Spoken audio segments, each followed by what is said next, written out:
Welcome to Yulia, everybody. This is our great pleasure to have her as part of our heritage series, and she's going to be focusing on Orenburg shawls from the south of Russia, is that correct? From northern part, from Ural Mountains. Wow, okay. And awesome. Ural River, yeah. And not only is she an extraordinary knitter of these shawls, but she's also an extraordinary designer of these shawls. So, yay, thank you for coming. Thank you. It's so nice to see you and to meet you, new faces here. And I'll follow the PowerPoint presentation. It's mostly for me, so I don't go off track. But there are some pictures you can see, and they're probably too small, but they will be on the Loop Facebook page. I'll download the PowerPoint. And before I start, I just want to do something while I'm talking. And this is my basket I use at home. And I have, it's not like super organized, it's like working thing. I have a contrast color fabric, which I have some dust on it. I forgot about it. And actually, the shawls are beautiful. They are nice, but the work, the first stages of the process, they are a little bit dusty, dirty. So we need to protect ourselves, and I always have sanitizer. So what I'm going to do now, I put some contrast color fabric on my lap. Sometimes at home I would just put it on the table, and while my guys are watching a movie, my one eye is there, one eye is here while I'm doing it.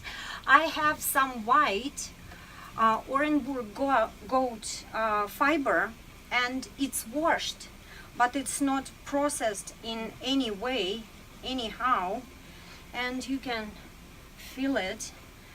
And what I'm doing now, I'm doing the second step of the preparation of the fiber. The first step would be sorting out big lumps which you know won't go into the yarn, and then washing the fiber. And after it's washed and dried and relatively clean, there are still some vegetable matter falling off, but what I'm doing, when you look at that clump of fiber, you can see really fine fiber and coarse hair.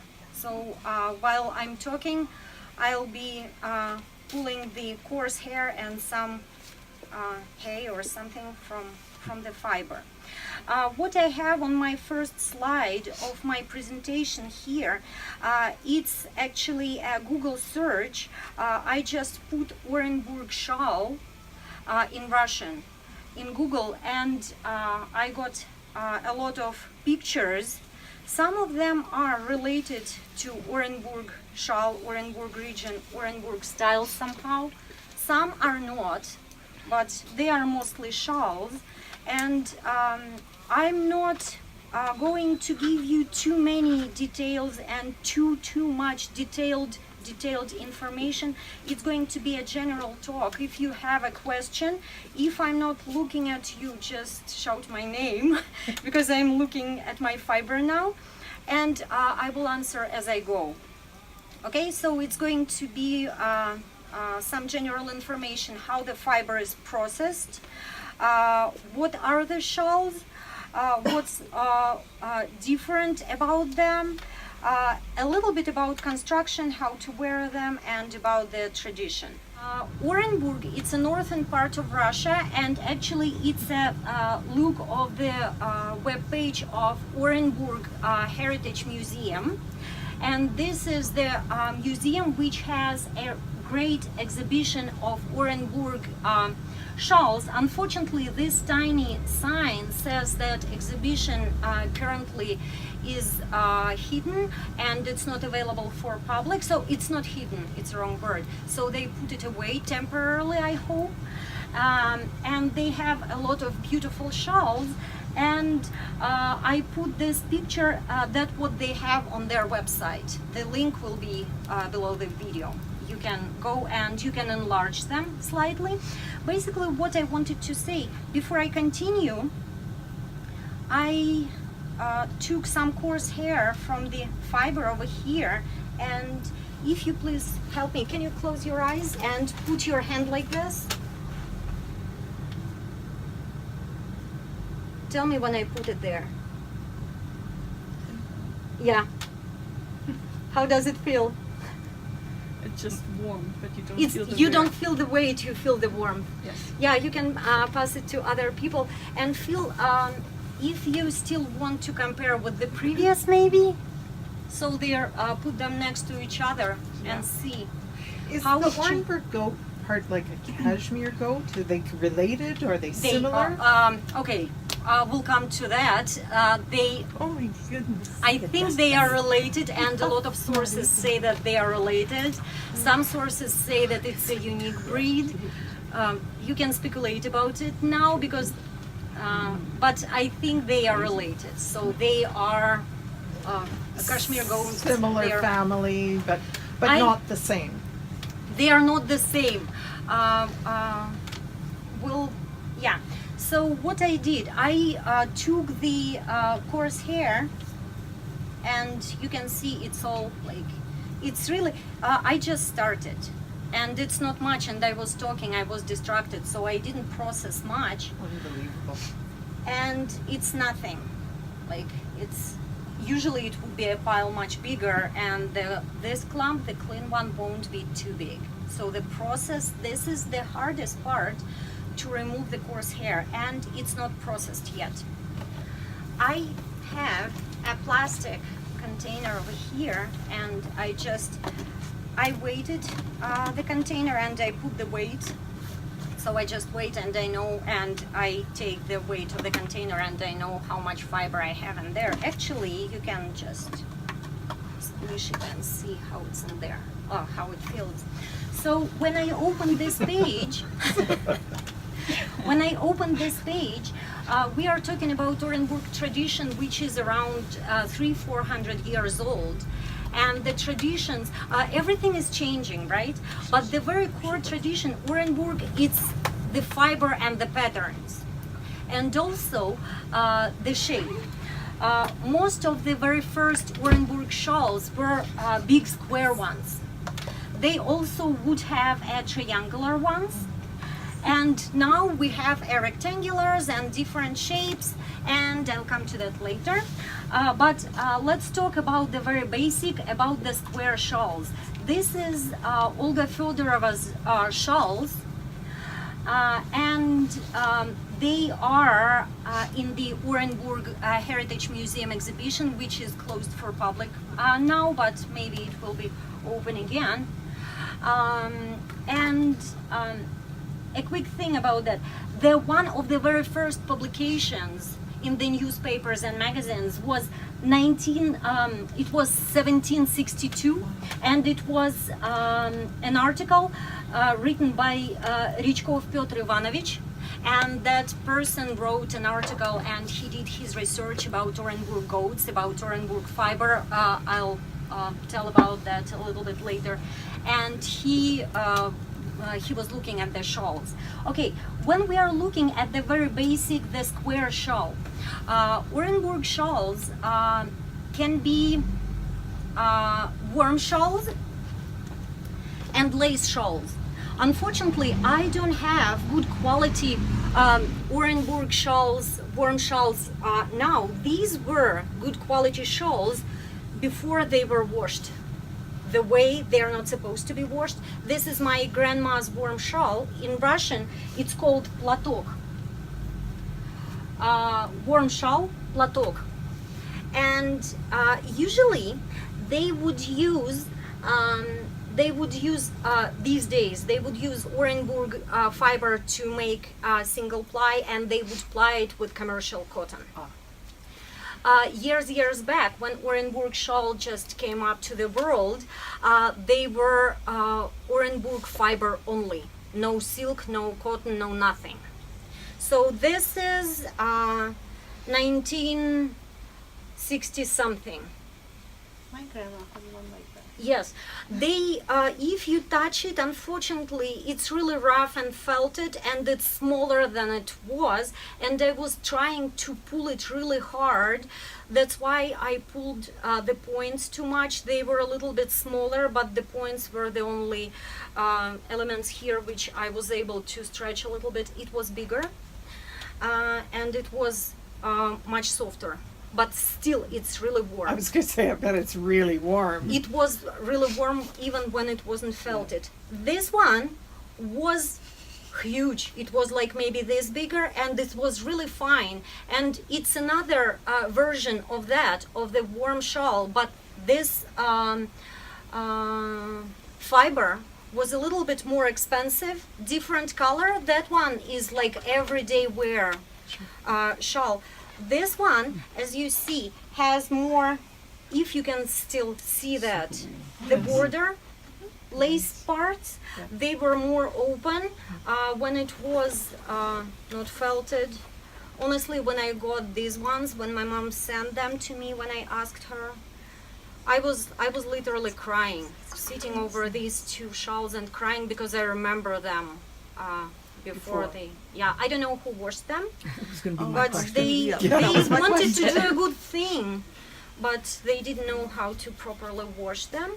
So, okay, this is a warm shawl. Another funny thing, the warm shawl with the central square central panel without any lace in Russia, it would be called def, like no openings, no nothing. Def center. Plain, like a plain one. Plain yeah. meat, yeah. If you translate the word literally, it would be deaf. Oh, funny. Yeah, it's funny. Глухой, yeah. Глухая середина. About Orenburg, the very first thing and very important thing, what elements stitch-wise they used in here. Knit, yarn over, knit 2 together, knit 3 together. That's it. No fancy SSKs, no pearls, no knitting through the back loop, nothing. And because those women, they came up with a lot of different patterns using just those. They probably even didn't face a need to invent any other fancy stitches. Recently, a few years ago, they started in Orenburg shawls, some designers started using double yarn over, and they called that element, they sort of, it's not their invention because it's a known element, but they started using that element in Orenburg shawls, incorporated them in those, and they started calling that element Olushka for Olga Fedorova, who did a lot for Orenburg shawls. When we talk about lace shawls, if we speak about square shawls, I have 3 pictures here. One picture is from the website Yarmarka Masterov, livemaster.ru, and it's RU. A lot of Russian girls knit, and you can buy the shawls over there. So I got a def center platok, warm shawl, similar to that one over here with the wider border, because this one has just simple points and a little bit of lace. That one has more lace. So this is a warm shawl. This one is some lace center and lace center shawl, this one and this one. And in Orenburg, the elements, they mostly use the geometrical elements, and the angles they use 90 degrees, 45 degrees. So the diamonds are the huge part of the shawl, and one big diamond in the center of the shawl, I don't know, it's funny I think, but it's called a round, krug. So this is one round shawl. It would be a shawl where you have a huge diamond in the center, one round shawl. If you have a shawl which has a smaller diamond in the center and 4 diamonds around it, it would be 5 rounds shawl. And usually, if you speak about or if you hear about a 5-round shawl, you would know that it would be approximately 400 stitches in one row. Interesting enough, terminology.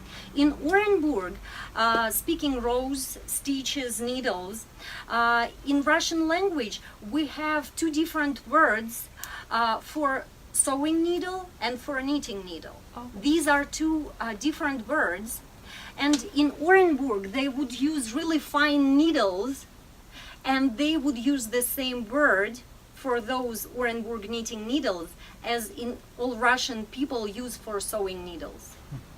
So regular needles, we would call them spitzy.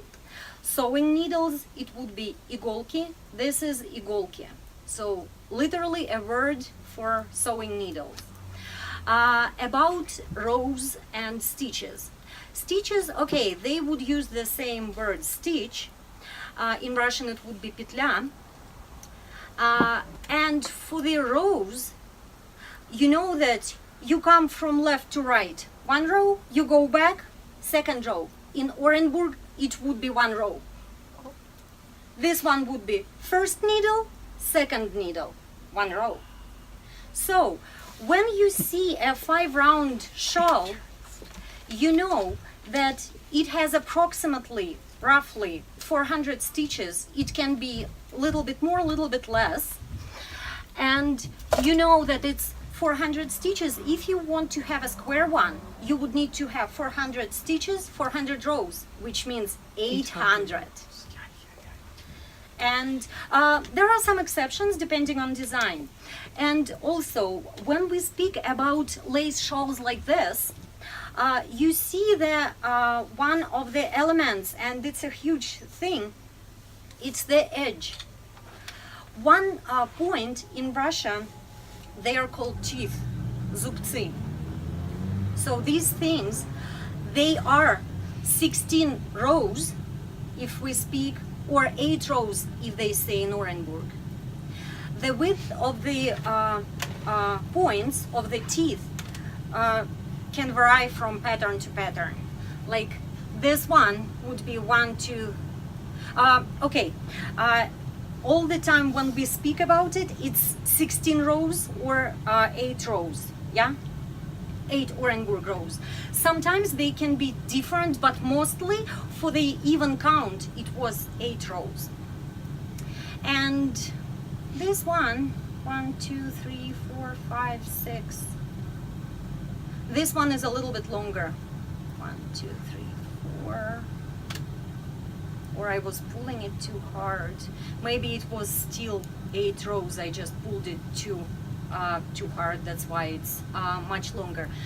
Okay, so the points can have different, they filled out differently. They can have different design inside, but the length of the point is different. So if I say, you come to me and you say, I love your shawl, how many stitches to pick up? I say 20 points. You know how many points you need. You need those teeth, the points, the way you like, the design you like, or you copy mine, and you pick up those stitches from the edge. And as we know, 1, 2 normal rows, 1 Orenburg row would give you 1 stitch. So when you pick up the stitches, and now I'll come to the way they needed it. When you pick up stitches, you pick up 8 stitches from each point. You know, if it's 20 points by 8 stitches, 160 stitches in the row or in one needle. Okay, how the shawls are knit. We are talking about Orenburg, about lace shawls, or even these guys. They were knit the same way. The shawl I'm holding, it's not my hand knit, and it's a real Orenburg shawl. I think that the person who made this shawl, her name is Mizgan Abdulina. Let's go back to history a little bit. How it started, how it became this. In that area, the climate is really, the winter is really windy and cold and dry. the summer is really hot and dry. Nasty weather all the time. And the goats develop a really nice undercoat to resist the winter, but they are not too fluffy. And a lot of sources say that Orenburg goats,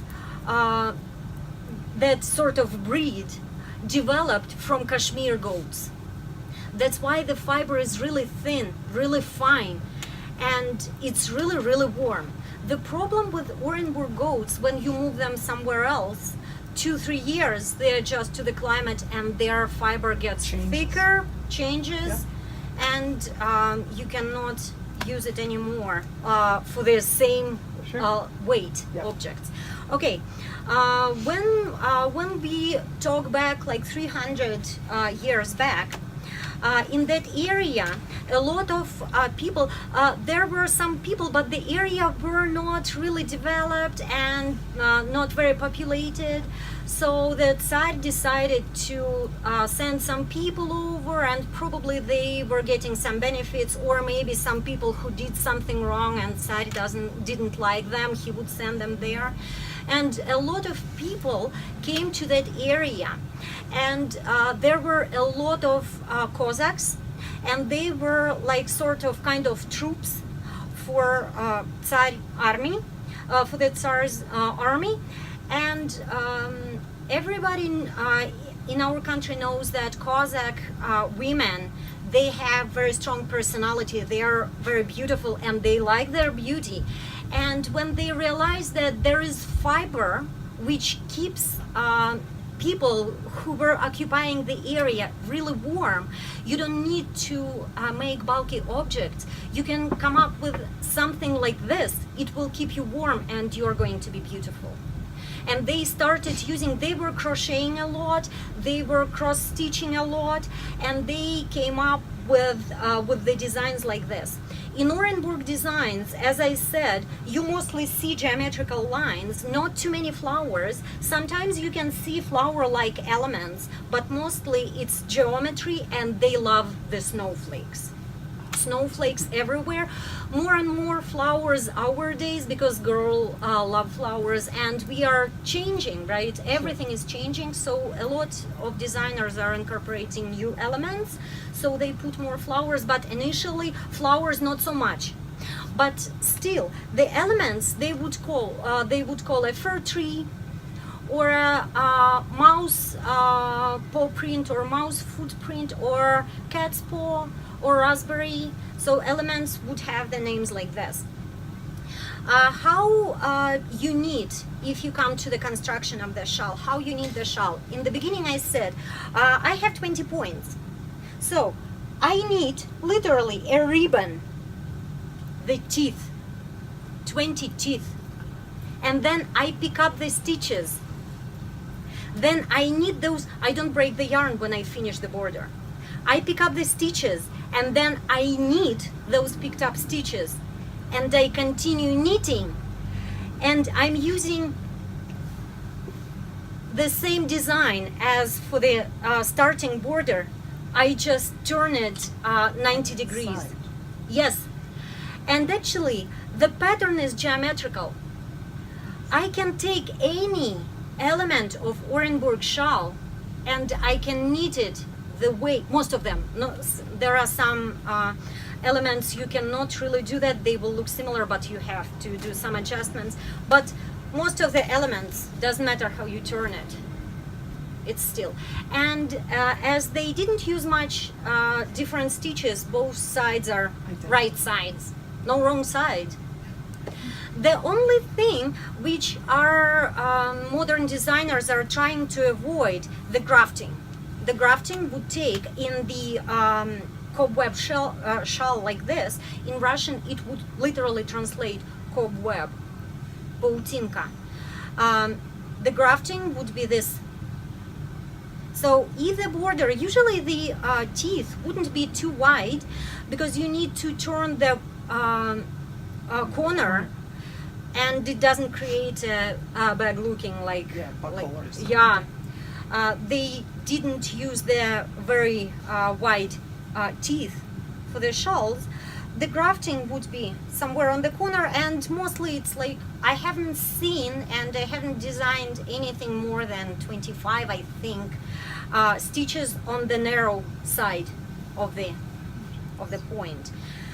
You can easily find when the border was grafted, and actually when you see those corners, and if you bring a finished object like that, and if you knit it traditionally, the people who don't know what to look for, they may think that I don't know how to connect.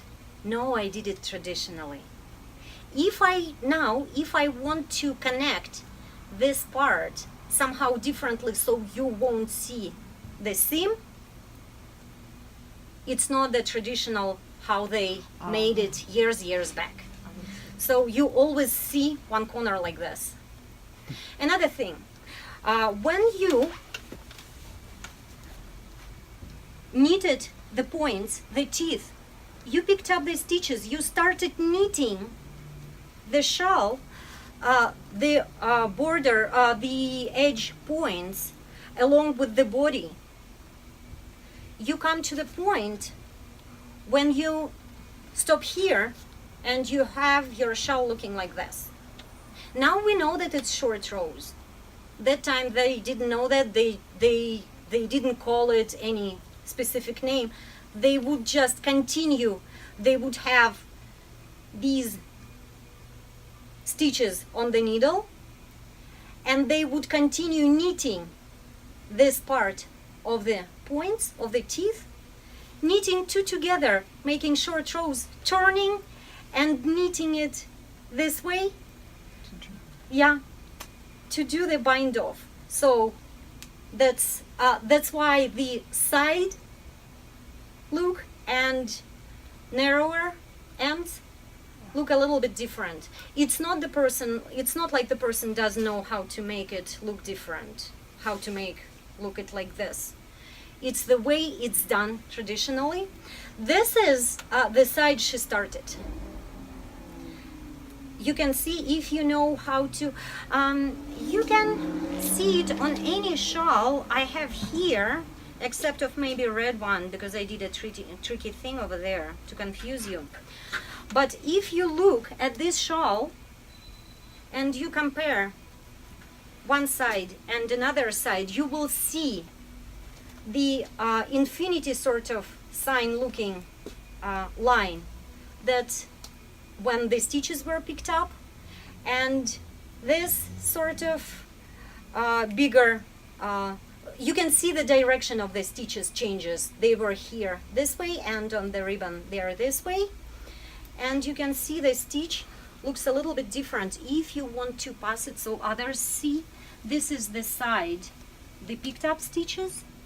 This is side, the short row and bind off stitches. Yeah. Okay, we talked a little bit about how it was done. So it's no sewing, no needles, no sewing needles. Yes, I know. What else? Okay, how they were knitting it. I showed you a warm shawl, and also I showed you this one. This one is a traditional Orenburg shawl, except of one thing. While you are holding it, please pay attention. This shawl has the noops. The noops is not an element which was used in Orenburg shawls, and now a lot of designers use them. I personally love them a lot, and I put them wherever I like them to be. But in that time, they were never using them. This person hand spun and hand knit this shawl, and she used the noops on purpose to prove that this is not a fabric made, like not a factory made shawl, because the Orenburg factory where they make shawls, they don't use the equipment to make the noops because it's not traditional to Orenburg. That's why people who hand knit their shawls, they want to say, this is not machine knit. Actually, when you put the best, finest machine knit shawl next to this one, you will know right away that this is hand knit and hand spun. You will never confuse them if you have them next to each other. Just from the But variance in the stitch? actually, no. The stitches, the designs, machine knit shawls are beautiful, and they design them so good now. They put so much thought, and they have software to come up with the most beautiful designs. The fiber, not the fiber, the yarn. I have one here, and I think it's machine Okay. made. I bought it about 20 years ago. Still very good things, Yeah. very warm, and they last. And if they are done with good quality yarn, they will last for generations and generations. And actually, years back, they would put it in the will, like who would inherit my shawl. Yeah, they were quite expensive. If you want, some people say you can get a really nice Orenburg shawl online for $40. What?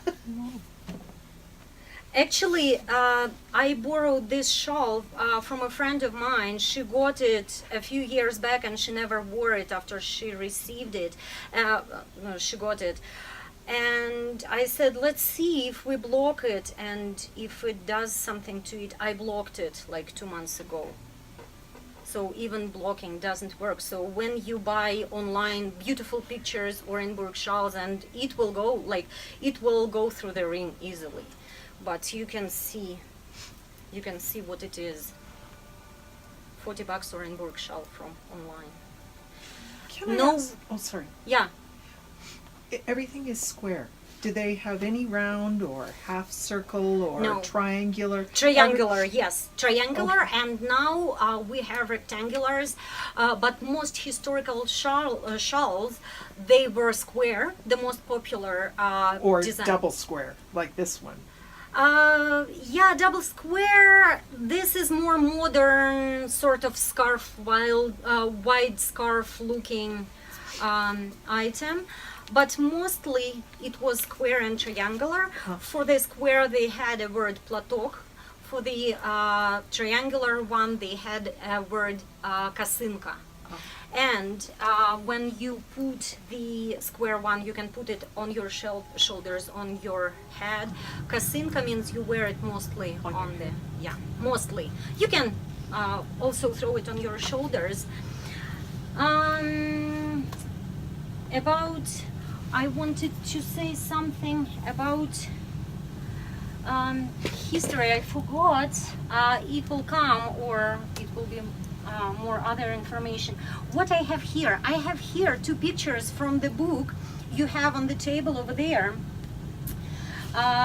These 2 pictures are showing Orenburg Uspensky Monastery, and this picture is showing how the monastery or people through monastery are buying shawls from people, and it's actually, I don't know the date, beginning of 20th century, so it's relatively not long ago. Oh, I know what I wanted to say about the points. I was talking a lot about the points, about the teeth, and about all that. The pictures, unfortunately, I wasn't able to find online somehow. They were around the pictures and I couldn't find it when I was making this PowerPoint. Orenburg shawls not always had those points, those teeth around them. First, they were sometimes plain, sometimes they have, what's the word for it, fringes? Fringe, yeah. So, it's sort of a later invention, the points, because they look nice, they don't require as much yarn maybe, and easier to take care of them, they don't tangle. So, the very first shawls didn't have those nice points, teeth. The shawls, how they were knit. Mostly, good quality shawl, a noble woman wouldn't sit and knit a shawl for her. Too much work, and it's, excuse me, too dirty. She would buy it. So women in villages, they would do their everyday tasks, and in the evening they would sit, they would process the fiber, they would spin the yarn, and they would knit the shawls. And then they would need to sell it. Mostly, and a lot of times, they even didn't have a chance to wash them properly. And no way they would block them. They are too busy, too crowded in the house. And if it's a white color, where would you block it when your cow is on your yard and chicks are walking around and everything? So Orenburg, I guess I haven't come across the sources where which say that no, women did it. Probably they did it sometimes when they need something for themselves. But when they were selling it, making money for the family, they would sell it, and they would sell it in bulk. And some sources say that it was bought by weight. And Orenburg Uspensky Monastery is famous for the nuns. Sometimes they would spin and knit, and actually this book shows this picture, nuns and the girls who are going to be nuns. They are spinning and knitting, this picture over here in one of the big books.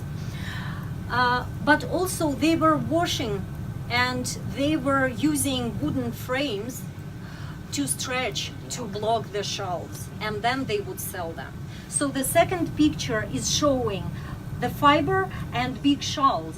And actually, I found an article about the shawls, and the article is beginning of 20th century. Actually, 1863, a secretary of Empress, and wife of the Tsar at that time, Maria Feodorovna, she was a wife of Alexander III. Her secretary sent a letter to Orenburg gubernia at that time, Orenburg area, for a particular name. It was a Kazakh woman, Kazachka Bragina. Her last name was Bragina. I don't know, her first name is not stated here. From the village Upper Lake, Verkhoozerная. The Tsar's family wanted to have the shawls, and probably I think that they were mostly referring lace shawls. I don't think they were freezing. They just wanted to be beautiful, and they wanted a particular person to make the shawls for the Tsar's family, because she was famous for making them beautiful. And actually they were they satisfied the Tsar's family. And there is an article in 1913 in Orenburg newspaper number 25, gives you sort of, it's not a standard, it's more like a characteristic for a quite expensive shawl. If a cow was 60 rubles at that time, the Orenburg shawl would cost 50 rubles, but she had to comply. So 50 rubles shawl had to be made from the go down. In Russian the word is puch, and it has to be 1,000 or from 1,000 to 1,100 stitches wide, 2,200 rows, normal rows. Can you believe that? That's a blanket. Yes, pretty much. Or a big Tsar's wife.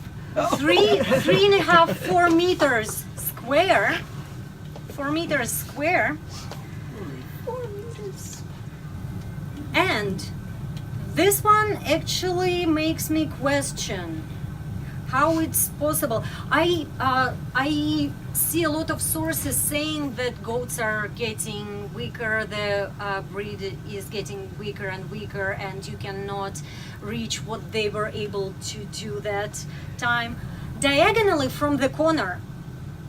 So it's not like you pick up on the narrowest side, and it's square anyway, so all sides, and you pull it through the ring. You had to take one corner and one side is 4 meters.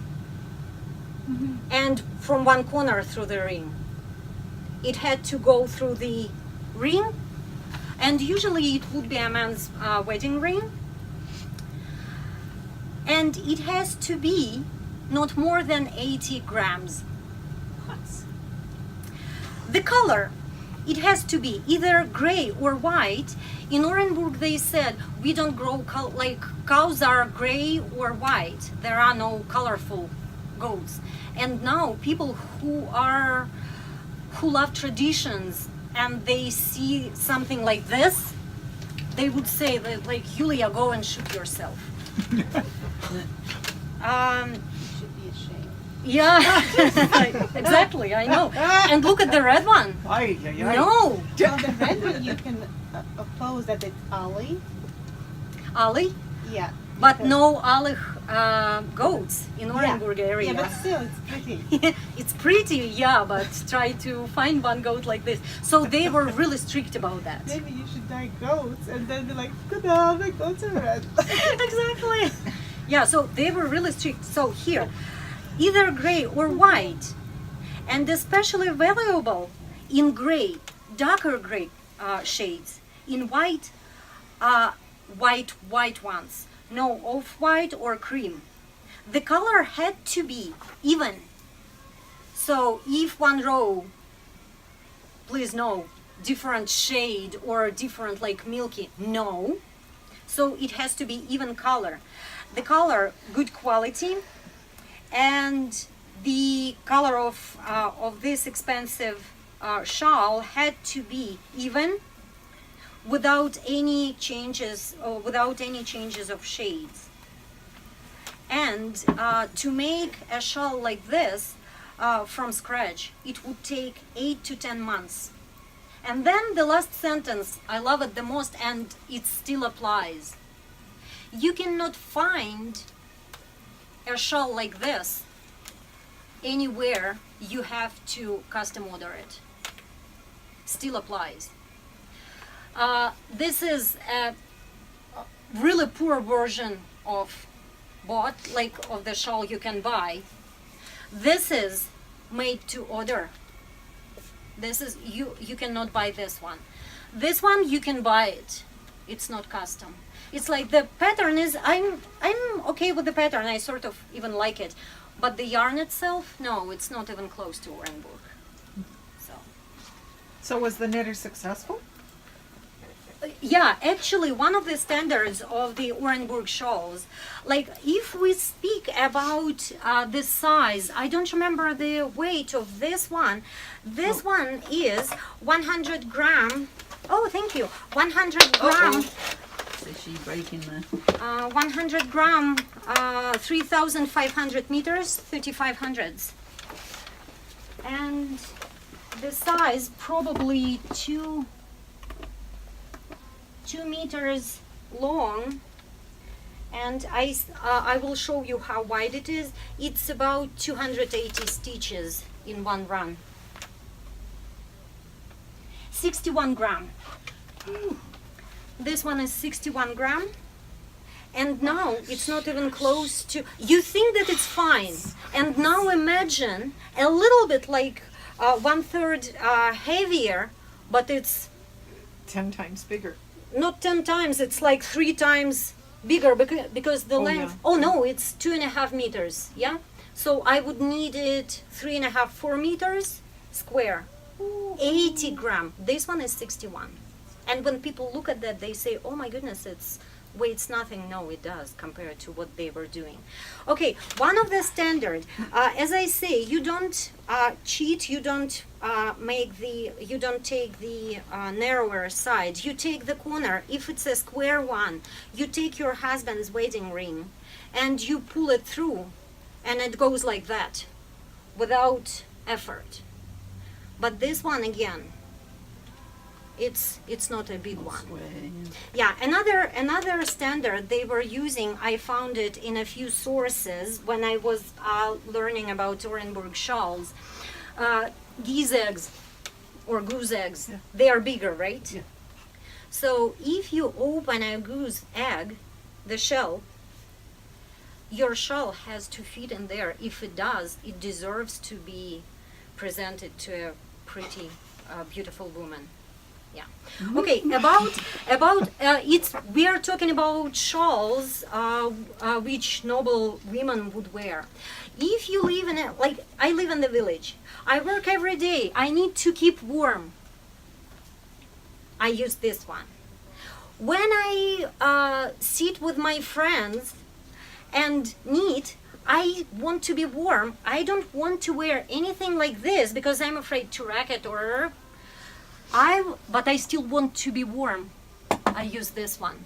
Still warm, but a little bit But prettier. fancier. Fancier. Yeah. If I go to the church or to a wedding or a celebration, this is my choice. Sometimes what they were doing, they to keep warm, but in winter to go to the church, they would put a warm shawl, and look how it brings the pattern.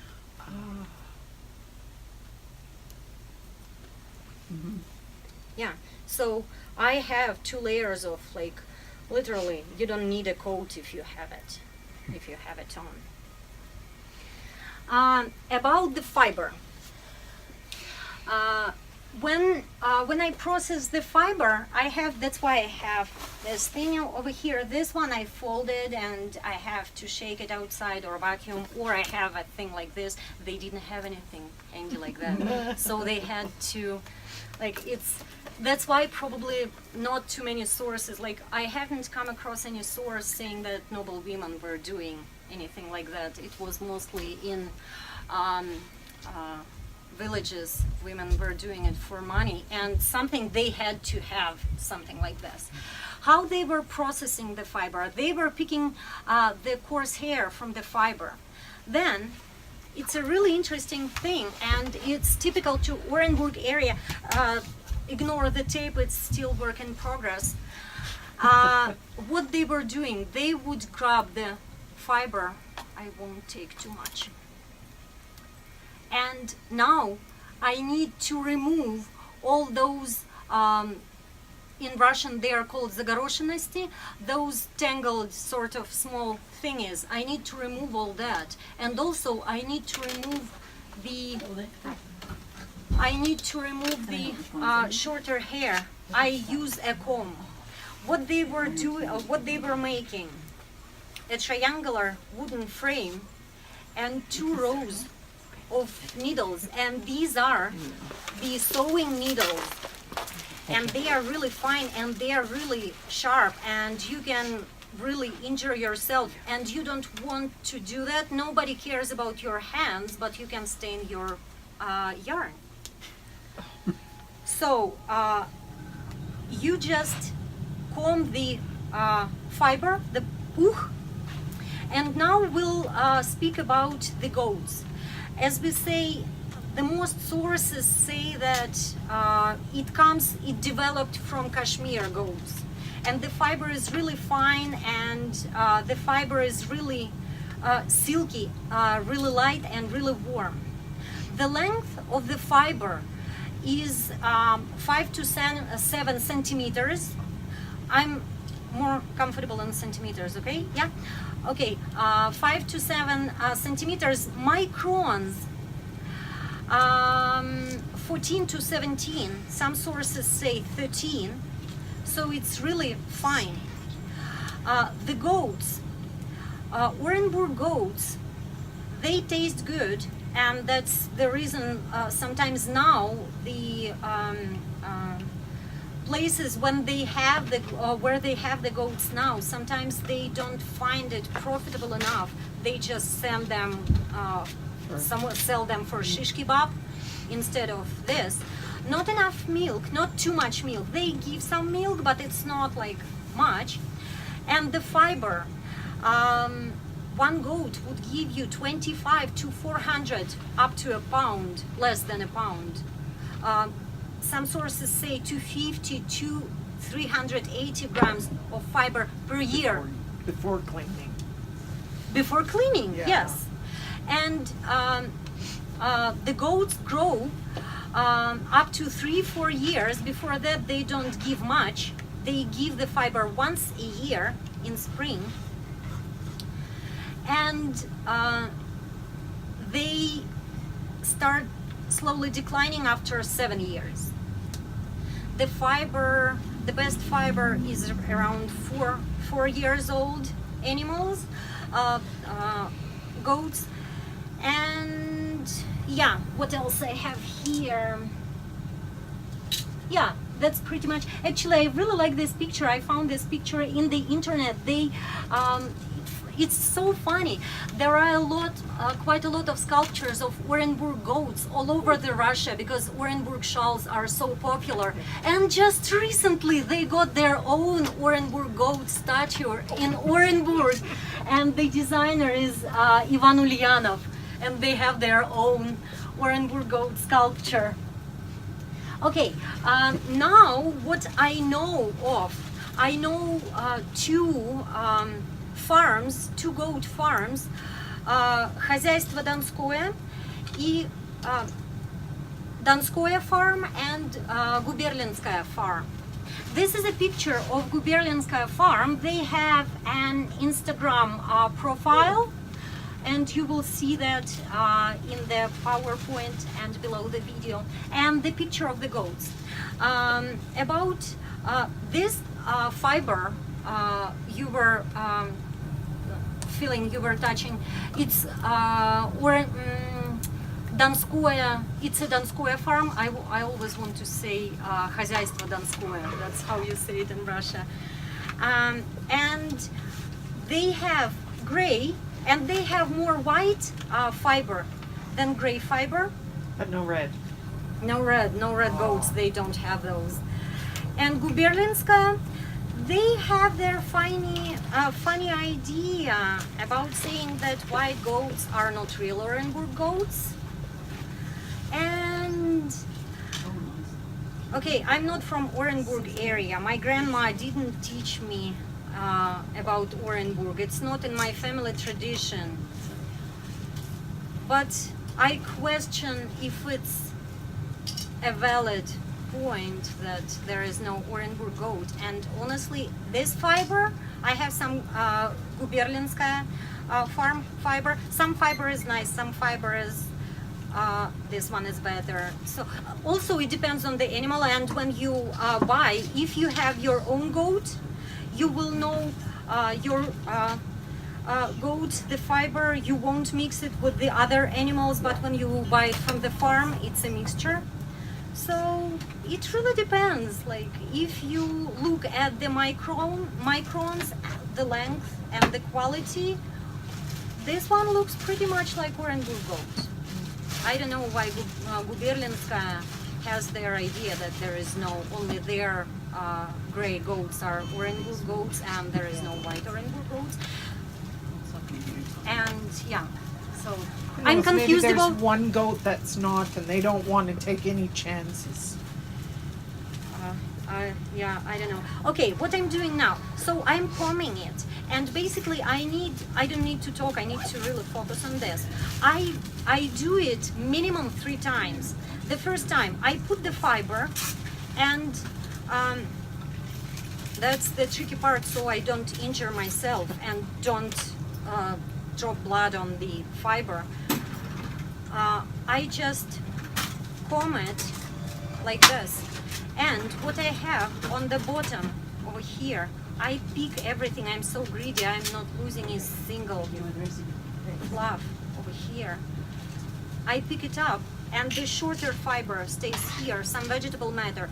There is no coarse hair in this one already. If I see something, if I see small thing like this, like small round thingy, I remove it by hand, or I continue until I have a perfect fluff.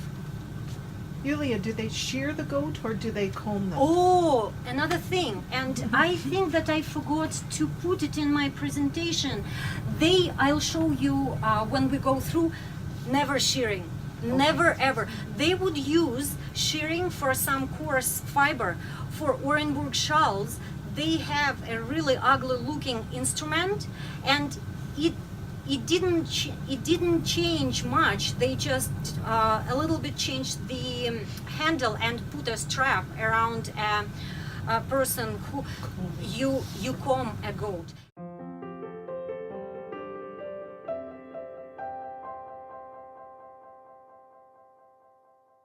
It looks violent, but actually they are quite gentle with the goats, and it works good. And they start shearing end of February, March, and they do first run, and sometimes a month or another month. Every time is different because they know how to check when the goats are ready. If you have just one, you just plug it and you see, okay, it's plugging really easily, and you just do it. You probably would hire somebody who would do that, because they tie the legs. They would put that animal on the table and they do it. So they don't hold it anyhow. They tie them, and they would collect all the fiber, and they don't damage the skin. So it's all good, and they don't care about vegetable matter. They don't care about coarse hair. I will take care of it. Sure. They will know. So they just they are supposed to, like, they do that. They are trying to do it nice, because if they want to be hired next season, they need to do their job properly. Second run, if they have some goats which were not combed when the season started, they will do a second run to cover those animals. But basically it's 1 or 2 runs, and that's only in spring.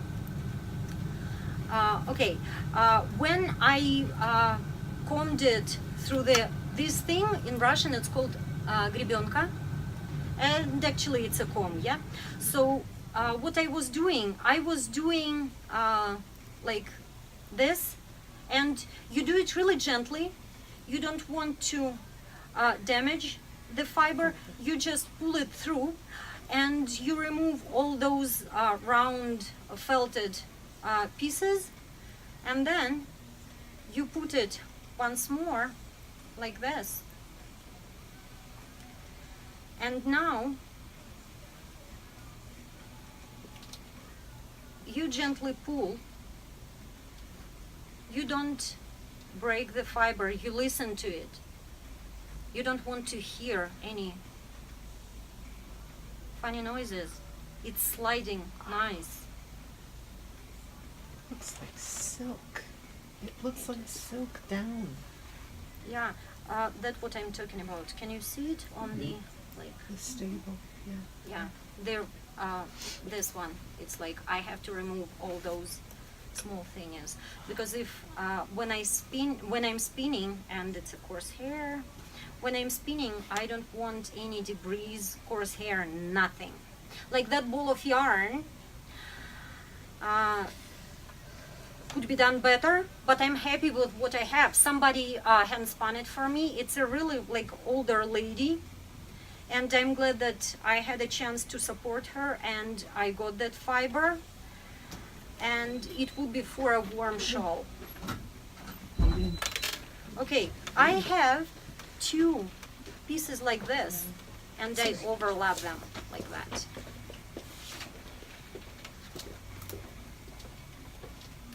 And I have a few, and I put them together.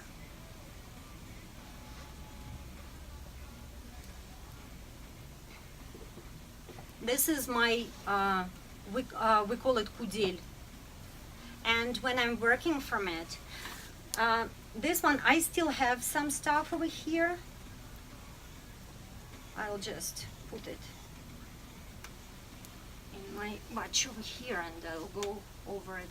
You don't want to lean over this thing. It can easily kill you. So when you have kids, you hide all those things, and Depends how good they've been. and how much you need them after them being that. Some people use it for something. for, I don't know, you can blend it with something for like socks or something really like rough rustic objects. I keep collecting it, I don't know why. I'm not using it, but I cannot. I don't have guts to throw it away. No. Could be. Could you use it for thrum, or is it not For what? for thrumming? What is it?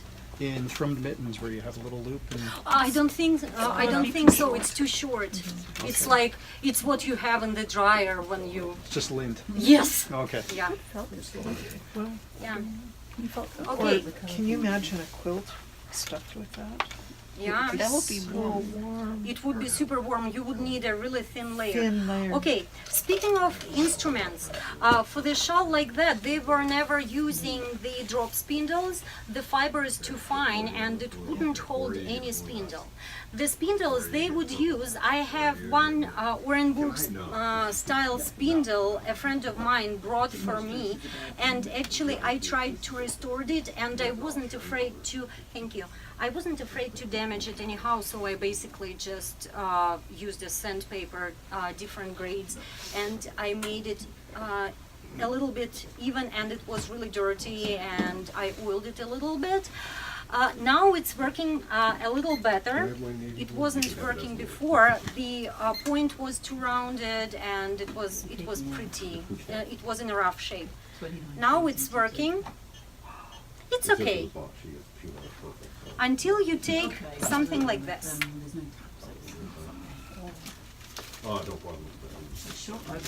Doesn't stop. It doesn't stop. The reason I'm showing you, the size of the spindle, they would use a support spindle, similar shape. It's not like this or this. It would be the same idea. Each person would have her own spindle depending who made it for her, but it would be the idea. This guy who made this one for me, he never made any spindles, so we were working on different shapes and I like smaller ones, so he came up with this idea. Works. The size, 20-25 centimeters for spinning. This one is for doubling the yarn and for plying. Yeah. I'm using really tiny ones. I really like these ones.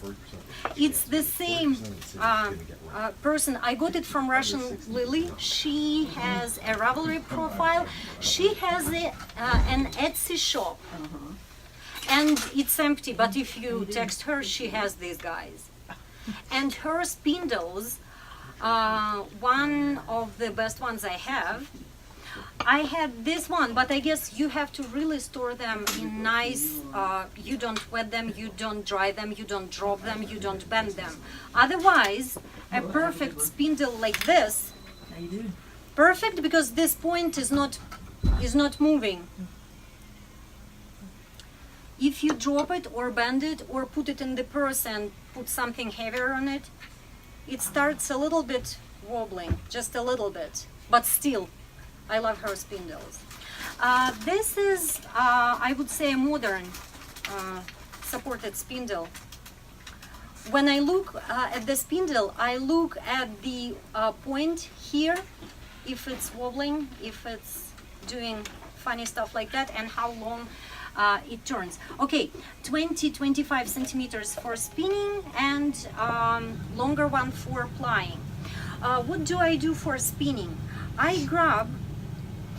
Why do they use a few pieces of fiber from different comb runs in one? They want to blend the fiber as much as possible. Before grabbing fiber from here and putting it on my triangular comb, I would go and I would do this a lot. Mix it so it has that quality of color. So when they are spinning, they would take a small piece. This one will keep you busy for some time, so you don't have to hold the whole thing in your hand when you are working. This one is a tiny one. It's less than, I think that it's 16 centimeters.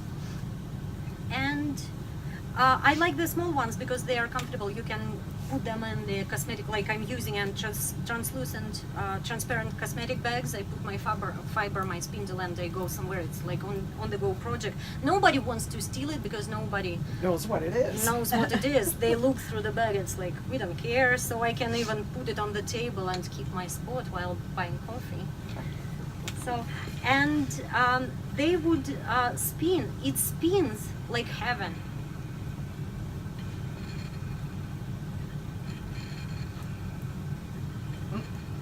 And my husband says he loves the sound of the spindle. Yeah. So you just keep doing it until you have, you fill out your, this is of course hair, not acceptable, never ever. You stop and you remove it. They don't do any fancy stuff with putting the yarn on the spindle. They don't put it on the fingers, on the tip. They put it right away where it's supposed to be, where they want it to be. So they don't do anything funny with the yarn, like no extra. They have to do good quality shawl to sell it and to get money fast, but they have to be a reliable source. If I find a small thing which makes my yarn uneven, I have to stop and remove it because I want even yarn. I didn't do it here, and it has a small, like, I don't know if you can see it. Oh, I just know that you won't see that in the show. That's why I leave it. But you're not supposed to. So, and it goes like this, and you can sit like this you hours make and it hours. sound so easy. Because this fiber spins very easy. After you work with this guy, you don't want to do anything else. After you have, you don't want to work with any other fibers. Yeah, after you do this, now you would need your big spindle. Now, we want, years and years back, as you remember that 1913 Orenburg magazine article or newspaper article, no silk, no cotton, they say paper, no silk, no paper, cotton, they called paper. So now I'm using commercial silk, and it's really like super fine silk thread, and I put it together with my hand spun, and I take my 35 approximately centimeter spindle and see the threads went on the distance, not good. I have to make sure they touch. And it looks easy. You just sit and you just put two yarns without plying them on the spindle. But actually, it's a very important step. If you allow the threads to be on the distance from each other, can you see it? Yes? Yes. Then, when you ply the yarn, you can face the fact that one is tighter than the other. And when you ply it, you will see the ugly looks like some art yarn. They want this effect. Yes. In this one, No. yes, you have to watch really closely to. You're right. No loops, no nothing. So you do this, and you just put it on the bigger spindle. And what they were doing, they were sitting, singing songs, and they were spinning yarn. They were going through the fiber. What they were using. These days, Orenburg lace knitters, now we can buy 2mm needles, 1.5mm needles. I'm using 1.5, 175 millimeters, not number 175 millimeters. They probably years and years back, I never had a chance to find the pictures of old, like really, really old needles. Maybe they were made out of wood, but I know that the needles they were using, when they were using the metal needles, beginning of 20th century, a little bit later, the bicycle from the bike wheel. I would, yes, I would think they were hollow, but no, they make beautiful Orenburg needles. And what they use, like I have my needles, they are custom made. I have a guy who makes these guys for me, and he makes beautiful stoppers with the stones, and these are made out of wood. They would use, it was sort of a resin, brown color. When you send the parcel, they would stamp it and it's melting. You know Wax, what? yeah. It's not a wax, it was something hard. I don't remember the word even in Russian. But that, it was resin. but a hard resin. Yeah. So they would put one point of that needle, Yeah. let it dry, let it cool down, and they would do it a couple of times, and it would make a stopper. The needles would be not more than 20 centimeters, 8 inches. Adi, Seriously? yes, Adi To make socks. shawls of 4 meters wide. That's what. Okay, if you open up the shawl, see the needles sticking out? These needles were used for this shawl. If you open up the shawl, You're kidding. What did you say? Like 400 stitches, right? Or something like this that? one is around 400 stitches. This one has my 50 God. points, and you know already 50 points times 8. Yeah. What And is that it? fit 400. 400, yeah. 400, yes. I'm Yeah, like, yeah. my math. No, you're right. No. Yeah. Good grief. So all of that fit on those needles. Wow. Yeah, I was using those needles to make it. Wow. Wow. So how do you wear them? This one, yeah, I use it mostly as a blanket when I meditate. And I was using it when I'm driving sometimes. Last winter I was in downtown and I didn't have, like, it was minus 20 and I had it in my car and I didn't have a coat. I would put it over my shoulders and I was roaming around downtown wearing it. And I wasn't cold at minus 20. Okay, now I have my 2 threads not plied on a bigger spindle. I take this guy, and there are they used to do it. Now I have to apply it a different direction. When I was spinning, I was doing this direction. Now I'm going different. Ooh. And for this, I had funny things over here. I have round cardboards, things like this. So I hold my yarn with 2 fingers over it.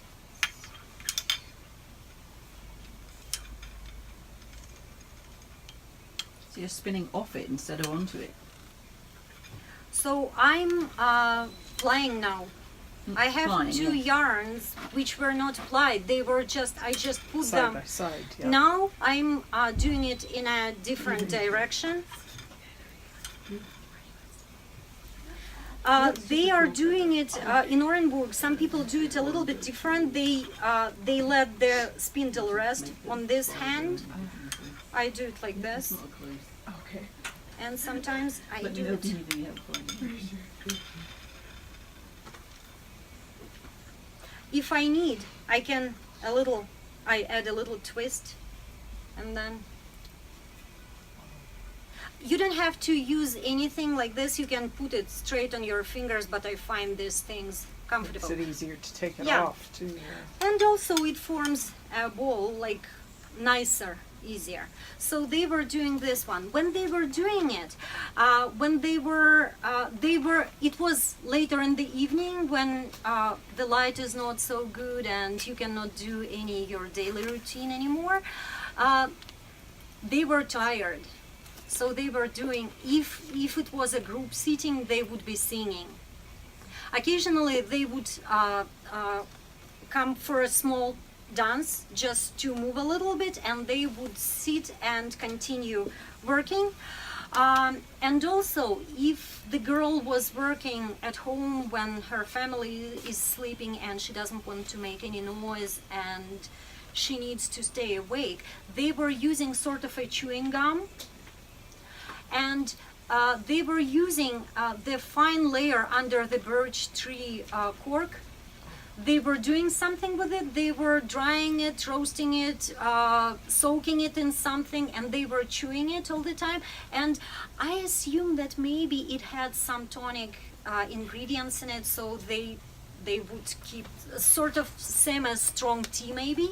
If you drink too much strong tea, you won't be sleeping until like 3 a.m., right?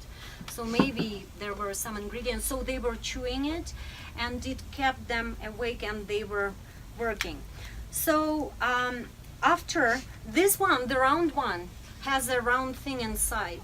That yarn ball has a round thingy like that inside. About the elements, it's again about composition.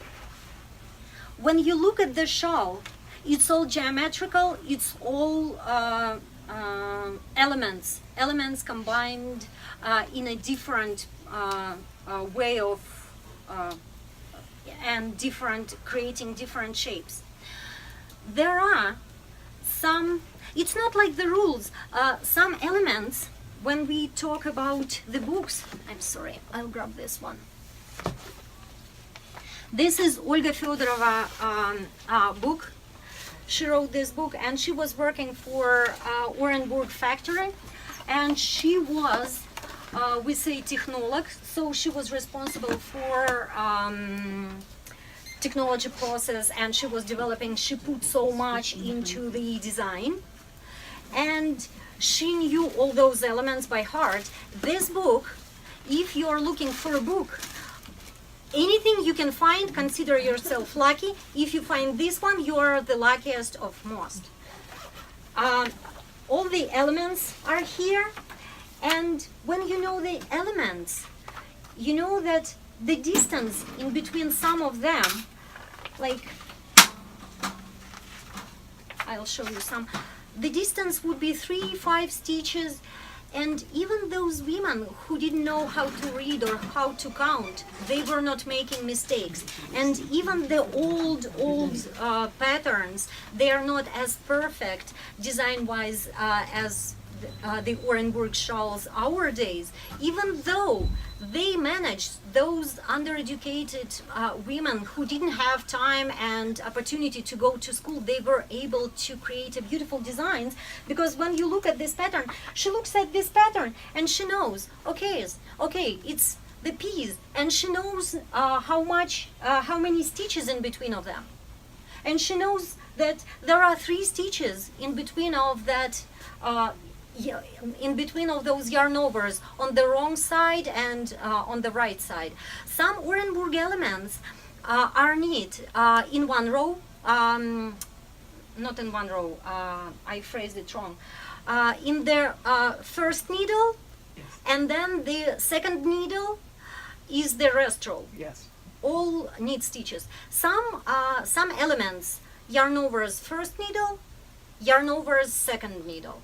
You don't rest, but you can rest. If you know the elements, you won't make a mistake. You just know automatically that 1, 2, 3, yarn over, knit together, 1, 2, 3, yarn over, knit together, 1, 2, 3, yarn over, knit together, and you know. So it's like a song. Get in the rhythm of it. Yeah, some elements take 3 rows.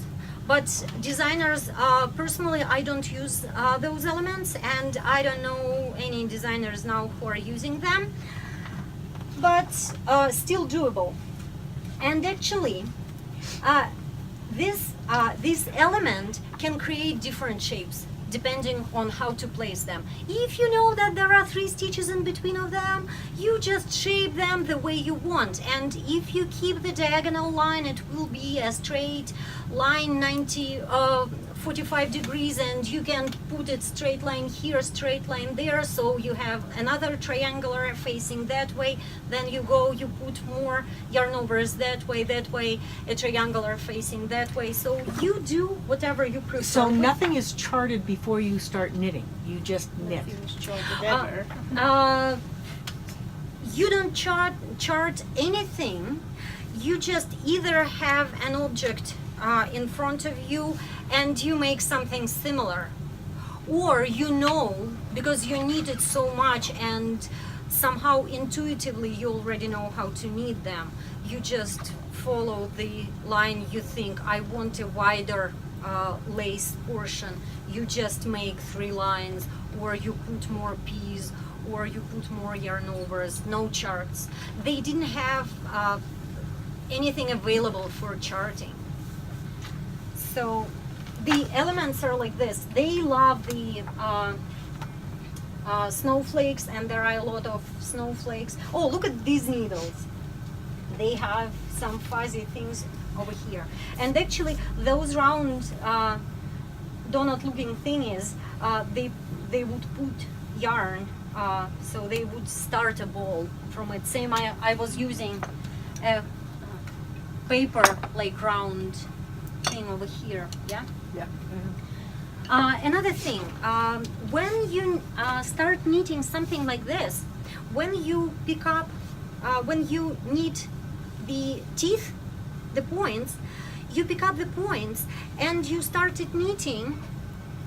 Let's pretend what's behind me is not knitted, so you have the points and your needle is going through it like this. Your knitting is so light and it's not really convenient for you, and the stitches are so tiny because your needles are 1.5 millimeters and the yarn is like thread, and it's darker in the room, and you mostly feel rather than see. You need to make sure you don't miss a stitch, you don't knit in the air. You have to pick up that stitch, you cannot drop it.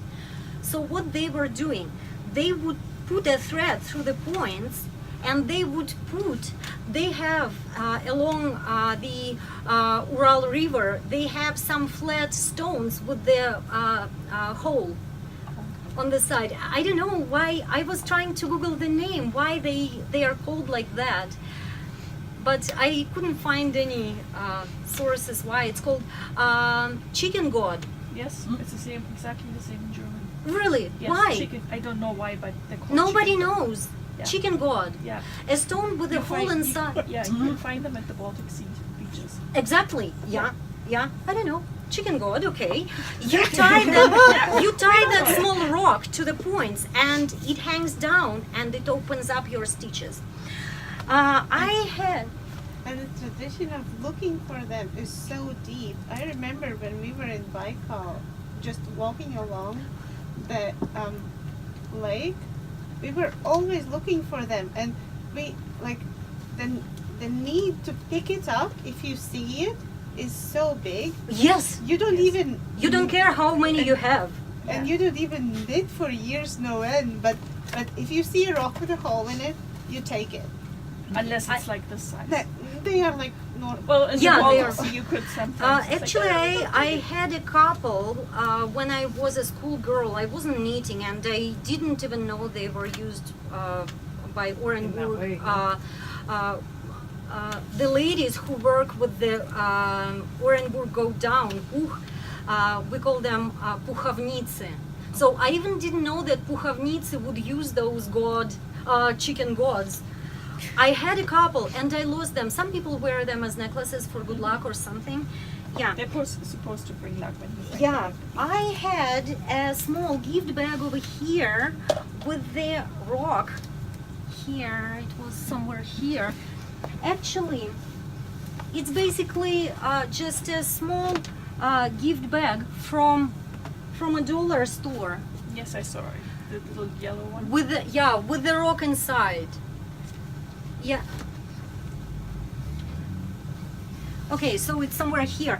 That's what I use to keep the weight on my shawls. Actually, the guy who, yes, so I put a rock in there and I tie it to my shawls, and depending on the fiber, if the fiber is finer, you are using a smaller weight. This one is pretty heavy, and I don't remember, maybe I was using it for knitting this guy over here, but basically what I do now, I put it in a gift bag and I tie it to my project until my project is heavy enough to do this. Why I do that, not only to keep the weight, sometimes when they knit, they would put it like this, they would pull it. That's why when you take your, like when I come to a knit night and I say, oh, I finished my shawl, I take it from the needles and it's 4 meters long. And everybody is laughing, Yulia, you're crazy. Yeah, but when I stretch it sideways, it shrinks. Because when I'm knitting, I'm pulling it to open up the stitches better. But why you don't want to do this too often? With this fiber, it's fine, it's cashmere, it's not wool. It won't open up earlier than necessary. And it won't become fluffy while I'm working on it. When I'm working with Orenburg yarn, I don't want it to open up on this side while this side is still in the tight yarn, and the yarn is closed. So they are making a braid, and the braid is enough to keep the weight. And also, if you are moving your project, imagine those small, sometimes dark houses where not enough light, literally, and she has a lot of household stuff around. She's not afraid to catch anything because it's secured. Yeah. And you put it, I put it like this, and I continue knitting. It was a funny story about this one. I was working on this one, and usually I take my knitting as on-the-go projects all the time. So it's on one side is like that. I just want to show you the size.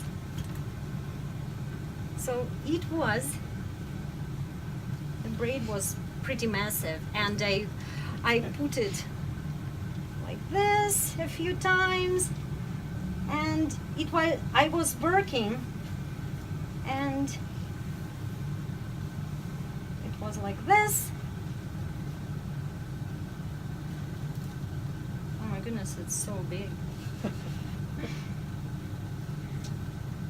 And my needles are sitting here, so I'm knitting. My needles are here, my coffee is next to me, I'm talking to my husband, and somebody comes to me and that person says, oh, you're knitting such a beautiful ball. Yeah, because it looks like, literally it's like a ball. Okay, this picture shows, you can imagine this is the size of the shawl, and these are people carrying it along the Orenburg streets. It was a big event, October 13 to 15, 2015. They had a lot of celebration about Orenburg shawl and everything. This shawl is the largest shawl in Orenburg factory museum, and this one is a machine knit. How big is it?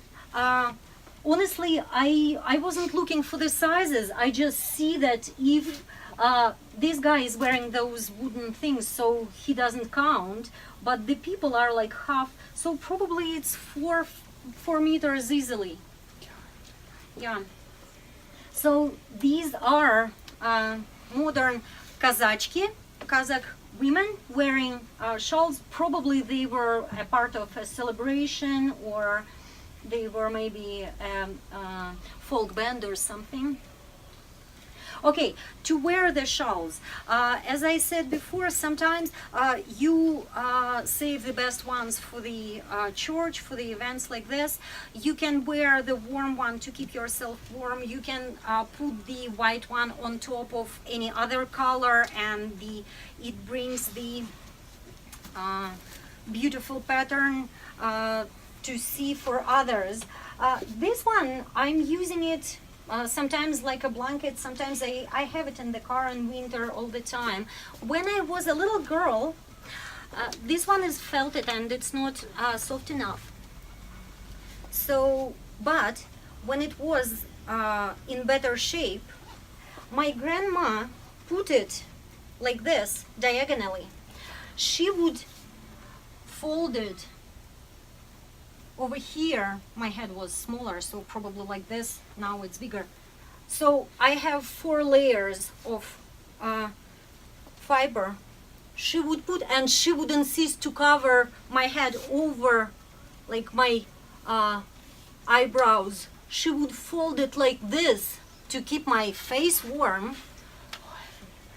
Yeah, I hated that. Oh, when I was little, I didn't care. When I got a little bit older, I thought it was embarrassing. But nobody argues with grandma.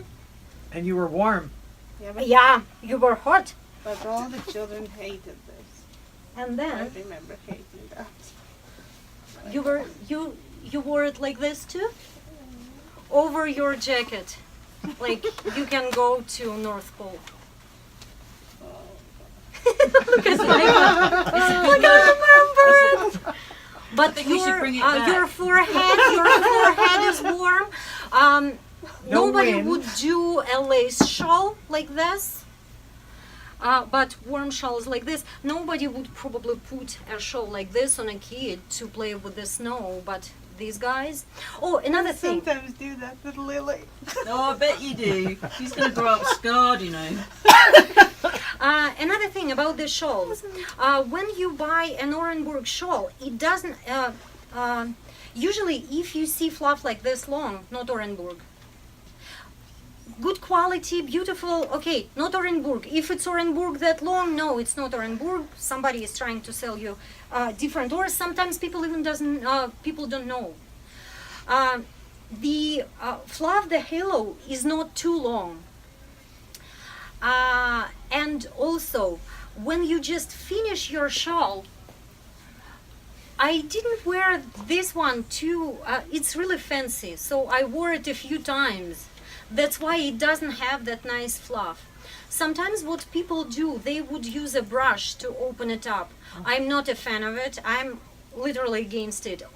Sometimes on Orenburg factory you can see pictures of women gently doing it. It will open up when you wear it. What women were doing when they finish it, when they block it, they would throw it in the snow. And they would keep it in the cold snow, and they would roll it on the snow, not like violently, but, and it opens up nicely, and it will be like really fluffy, and it would be so gentle, so no long fluff. Nothing wrong with that one also, but it's just not Orenburg. So this one is not like heavily abused like this one. And you can see that this one, it's not like too fluffy. It's a little bit curly. Oh, another thing, how to check the quality of the shawl. If you come to a person who sells you a real Orenburg shawl of good quality, you do like this, and you in front of her start doing that. She screams at you, grabs it from you, and kicks you out. Be happy that you didn't buy anything from her, because Orenburg shawl, actually you're not supposed to do that, but actually it can handle, it can hold it. I'm holding, like if you see, I'm holding not the fiber, not the yarn, I'm holding the fiber. You're not supposed to do that, really, but if you want It's to a check what test. you're buying, it's a test. This one, it does it. But about this fiber in particular, really warm, really thick. If I had finer yarn, this one would be 1.5 meters. This one is that large, not because of the number of the stitches, 400. I have another shawl at home which is 400 stitches, and it fits in the frame. It's 152 centimeter, 152 or 148, something 150. Same number of stitches, thicker yarn, and 2 millimeter needles. Not 2 millimeter. Yeah. This is 2 millimeter. This is big needles and my thick goodness. yarn. Big. That's just disgusting. Yeah. Okay. I need glasses to see things that small. Like.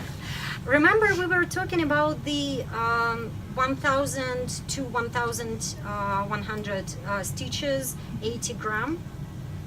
Oh, for the royal family. Yeah. Yes. This one is 800 stitches, but this is a thick, really thick yarn. And it was here at the Oh, loop. You displayed it here. Yeah, yes. for 2 years ago. It's a test for Russian Lily. She never published it. Why? I don't wonder know. why. I don't know. I just needed for her. I sent her pictures, and she never published it. Can I do test? For her, she does test. Like this old one? Uh, No, joking. no, you can. She would be happy because she accepts test kneaders, and she has like really huge ones. So no way it will be like this size 80 gram. Yeah, Yes. 80 gram. Now make it 80 gram. There they are. And it's not even 1,000 stitches, it's 800 only. Only. Close to your bed or something. Yeah, yeah. I wanted to test knit it and use finer yarn, but it was a designer requirement. Actually, another thing, when you look at this one and at this one, it's a different kind of teeth, points. Oh yeah. These ones are a saw, like a saw. These ones, they have 5 yarn overs, so that means you make increase 5 yarn overs, you bind off the stitches, you increase, bind off. That's why it looks like a saw. And usually they are plain. Same one has this shawl. They were bigger. It's just pain to look at this one because I remember how this one looked before it felted. What is this yarn? Actually, Annie used to have it here. It's Cascade. It's Cascade yarn. So these are the pictures how people were wearing it. Okay, speaking about the construction, cobweb lace shawl. It's not a shawl, it's a square somewhere in Orenburg, and it's made in tile, but it's a beautiful lace design. What traditionally square Orenburg shawl would have? It would have a square center.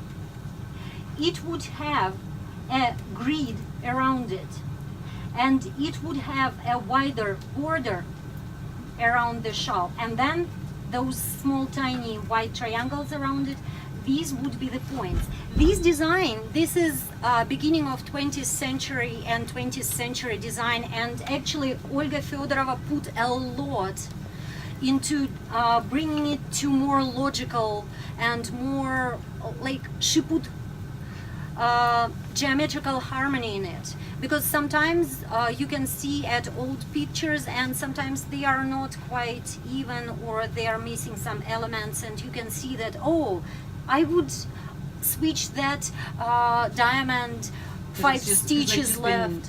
Knitting it as they went along, right? We have more opportunities to make a computer version, how it looks like a blueprint and so on. So it's the way how it looks. So central pattern, we are talking about the lace. If it's the worm like that, it would be just a grid and the points. If it's warm but fancy, it would be border, points, and plain center. If it's a cobweb, usually a lace shawl, it would be a lot of yarn overs and lace. It would be central pattern panel, and this one has one round, one diamond in the center. Like I don't think they would count the smaller diamonds as proper rounds, so it's like more modern version of it. So it's, I would still say that it's one round shawl. Yeah. What people do now? Are we okay about time, yeah? I'm not going to kick you out. Yeah? Okay, good. Yeah. Eventually you will have to.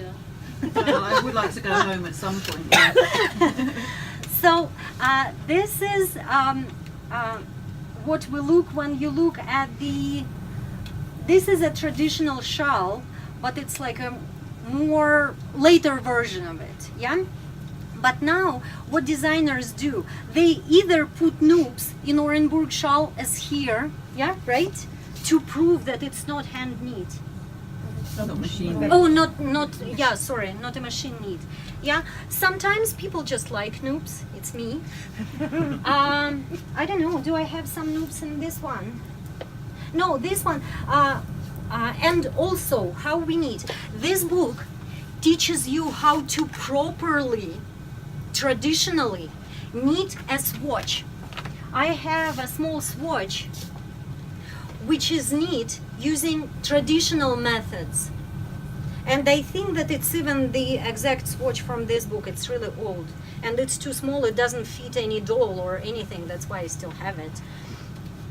So when you knit, okay, it was like this.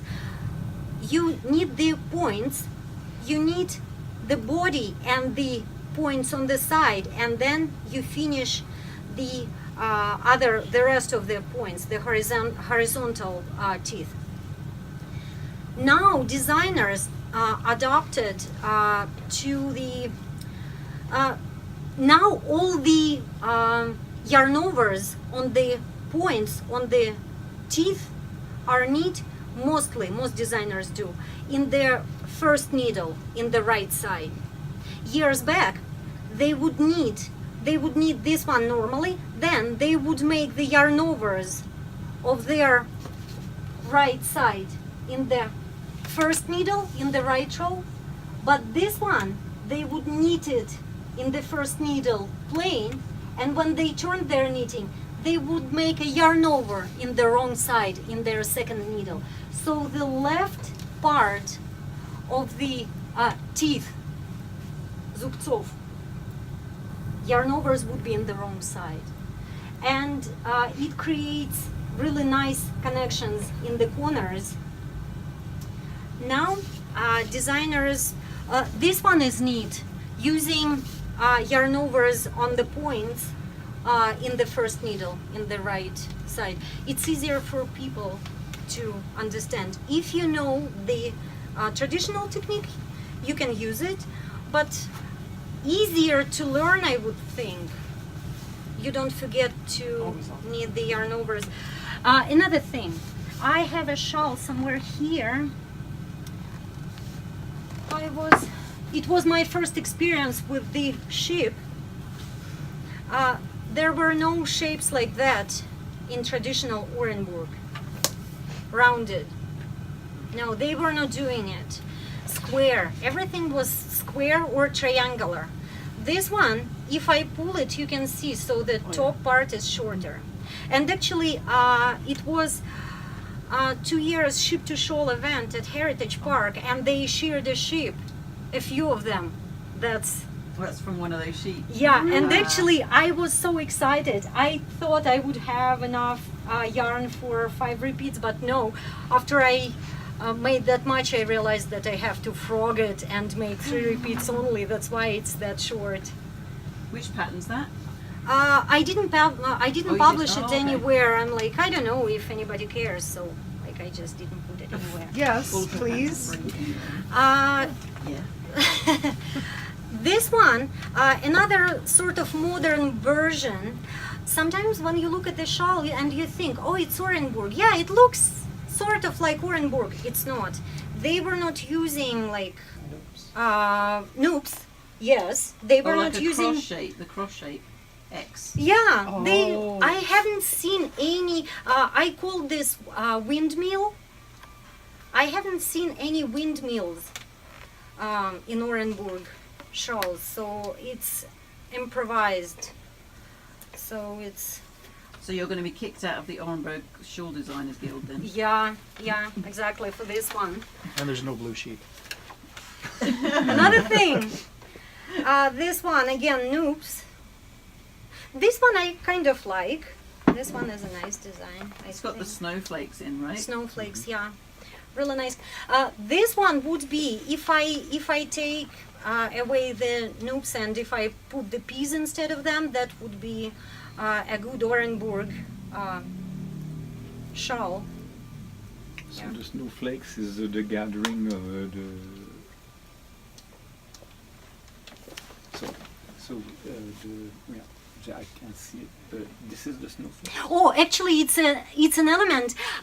It's another thing. When you see the yarn overs, like bigger holes along the border, and also the line created here, this flower is created by the same element. I just have a few of them, like here they're in the line, and here they shape a flower. And from some sources I heard that this element called samovar. You know what samovar is? It's like a The Russian coffee- kettle. tea maker. Tea maker, Yeah, yeah. So, and they were like round with the Little foot on the bottom. yeah, Yes. and with the cup on top. Yeah, But yeah. they were, a lot of them were round. Some of them were like this shape. But from some sources, they say that it was a samovar element made out of the same actually knitted elements which I have along the edge here. But the snowflake is in the center, yeah? Yeah. And probably, usually I have two different snowflakes. I like to alternate. I don't make the same ones. Yeah, so I have two kinds of snowflakes. One snowflakes, this one is like a fir trees on the sides. And this snowflake has those flowers. These ones are raspberries on the sides. And this is a samovar. We don't, unfortunately, we don't carry that brand. Yeah. But if you So- look in Michael's, I believe they have. If you have any questions, or if I missed Oh, no, something, that's or the if you case want to I've seen it, correct me if I please. said something wrong, because It might be possible to try other stores. we are pretty and much it done. might not Actually, I always do have a have the question. same You know, thing. you're handling the shawls quite a bit, right? And not exactly gently. So they Yeah. don't. Well, I'm just curious. They don't felt. Sure, yes, we can also match it up with a weight Ah. or thickness. Because I'm just wondering about like What needs to be- sweaty They hands do. and you know. Okay. If you know how sweat hands, how sweaty your hands have to be, like if you're sitting and you're nervous, you will felt it. Yeah. If my hands are sweaty and I do it like for 10 minutes, 5 minutes, I don't know, 5 minutes. Like, another thing, I know the quality of the yarn. Another thing about the yarn quality. What I was doing here, I was spinning a single and then I plied it. Some people want to sell their shawls faster and they would bring them to the market and you would buy it from that person and you won't be able to find that person ever again. So what they do, they buy either, if you're lucky if it's silk or cotton, they would have a thread going from the somewhere from the floor. They would have their kudel, their fiber in the hand, and they would have a yarn running through your yarn, like that commercial yarn, and they would spin it, and basically they would put fibers around the Around it. thread. There is a Russian word for that yarn, and запрядная. It's a very bad thing. If you're doing it, nobody respects you in Orenburg. I know that there are a lot of people who are using it for different fibers, for different techniques. I guess, yeah, but if you are making yarn that fine, you have to spin it, ply it. It stabilizes the yarn and it makes it stronger. If you have so-called запрядная yarn, you put it on your shoulders. Even now, I will remove it. Yeah, actually, it's not too bad, yeah? But if it was запрядная yarn, I would put it here, I would remove, and you would be vacuuming and swearing at me. Because the fiber will be everywhere 6 months, and you have a cotton thread. Yeah, yeah. So that's why the fiber itself felts. You have to, if you know how to wash it, it won't happen. Yeah. And it will last generations. Like And one thing is you don't wash them like too often. I do. You do often? Yeah, because I like them to be sharp and with the points like, and they, if it's humid or if you get under the rain, they shrink a little bit, and I like the teeth. The points look nice and sharp. I block them. If you wash, basically how I do, I don't use anything fancy. No wool washing stuff or conditioner, no nothing. You can do it. It's awesome. I use my shampoo. And I use I don't use any expensive stuff. So I just soak it. Okay, when you wash it, you don't let water run. It applies to the fiber and to the finished object. You don't run water on the object. It will be a felted spot. I've blocked a few shawls with the felted spots. You cannot fix them already because people would be washing them properly, right temperature, good washing, detergent and all that, but the spots when the water was running on the shawl, you can see that. Sometimes you cannot even, it's really even hard if it was folded like this. You have to literally rip the fibers because they are felted together. So you soak it. Depending if it's really dirty, you soak it for 20 minutes, for 30 minutes. You remove it, you drain the water, you feel fresh water, you soak it again, you remove it. And you do that as many times as you want. Orenburg fiber, I rinse them with hair conditioner, and I don't rinse it off, I just don't put too much. You can use washer wool conditioner from I'm sure Annie has it, or any. Yes, yeah, that stuff. You just follow the directions. I'm using my hair shampoo and conditioner. Another thing, they were blocking the shawls using the wooden frames. Some people still do, and it's awesome. If you do the same shawl, the same design, the same style all the time, your frame will last you and it will work for different shawls. If my shawls are all different, I'm using blocking wires. I love them. They reduce the number of pins you don't have because you literally have to pin each point. Yeah. If you just pick them up on the wire and put a few pins, and I dry them on the flat surface, usually somewhere on the carpet. Away from the animals. Actually, funny enough, my dogs, they wouldn't care, so I keep an eye on my dogs, but my cat would never step on a wet shawl. He would play with the wires because sometimes I use proper blocking wires, which Annie has, really good stuff. Sometimes I use really cheap dollar store wiry thingies. Yeah, these ones. Yeah. My so cat there's plays curly with it. bits, and he plays with the. Yeah, he loves to play with those. Something about shawls again. How to wear But them. basically, people say you don't wash it too often, as Baiba said. Once a year is considered to be okay. Some people wash it even depends how often you wear it. I have one shawl. Well, it's not a shawl. I didn't bring it here because I like the pattern. It's unfortunate. I like the pattern, but the yarn is so ugly spun, so I'm ashamed to show it to anybody. But I'm wearing it when I go to a dog park, and I just literally put it around my neck like this, and it's so warm. I'm running with my dog, and it's -20 over there, but under my scarf is really sweat.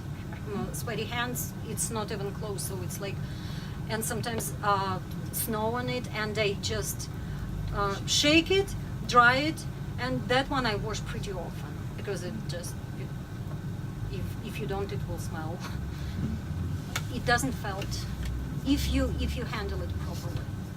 Where do you find your Orenburg down? Okay, about Orenburg down. It's really tricky to find. With the white one, I was showing you how I was spinning and how I was working on my grading on my comb. That one, it was a funny story. It was a collective purchase somewhere online.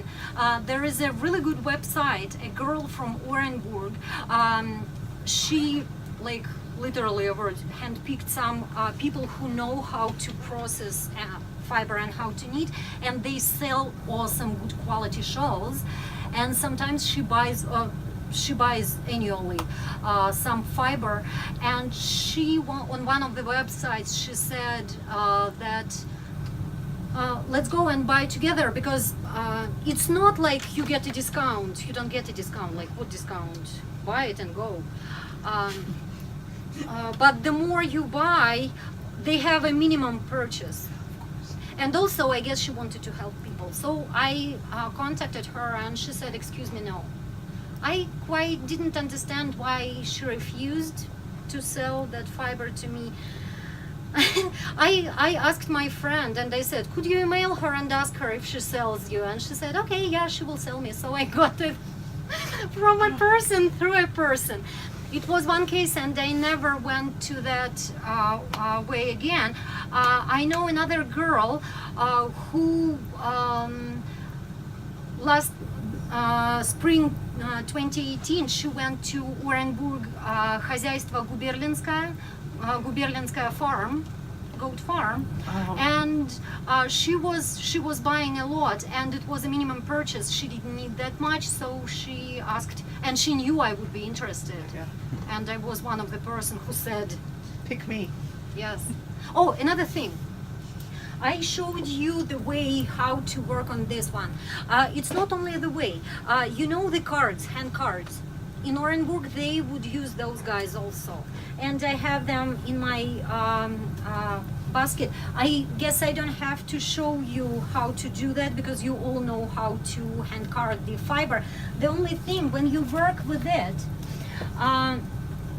you have your cards. Why this method is, some people say better, and I would tend to agree. There is some fiber you cannot process on this one. This one has, and then I hide, some skin flakes, a lot. This one wouldn't go through it. Physically, with my hands, I cannot pick it up. It's working really bad, and it's not the best process. It's like you can puke. So if you use the hand cards, you still need to remove all the coarse hair, and you don't do your Rolex like this. Finally, eventually you do, but first, to remove the short hair, you do like this. You still need to pull. So basically, it's the same as I was pulling from here, from the sides. The only thing, the cards, when you hand card, you can damage the fiber.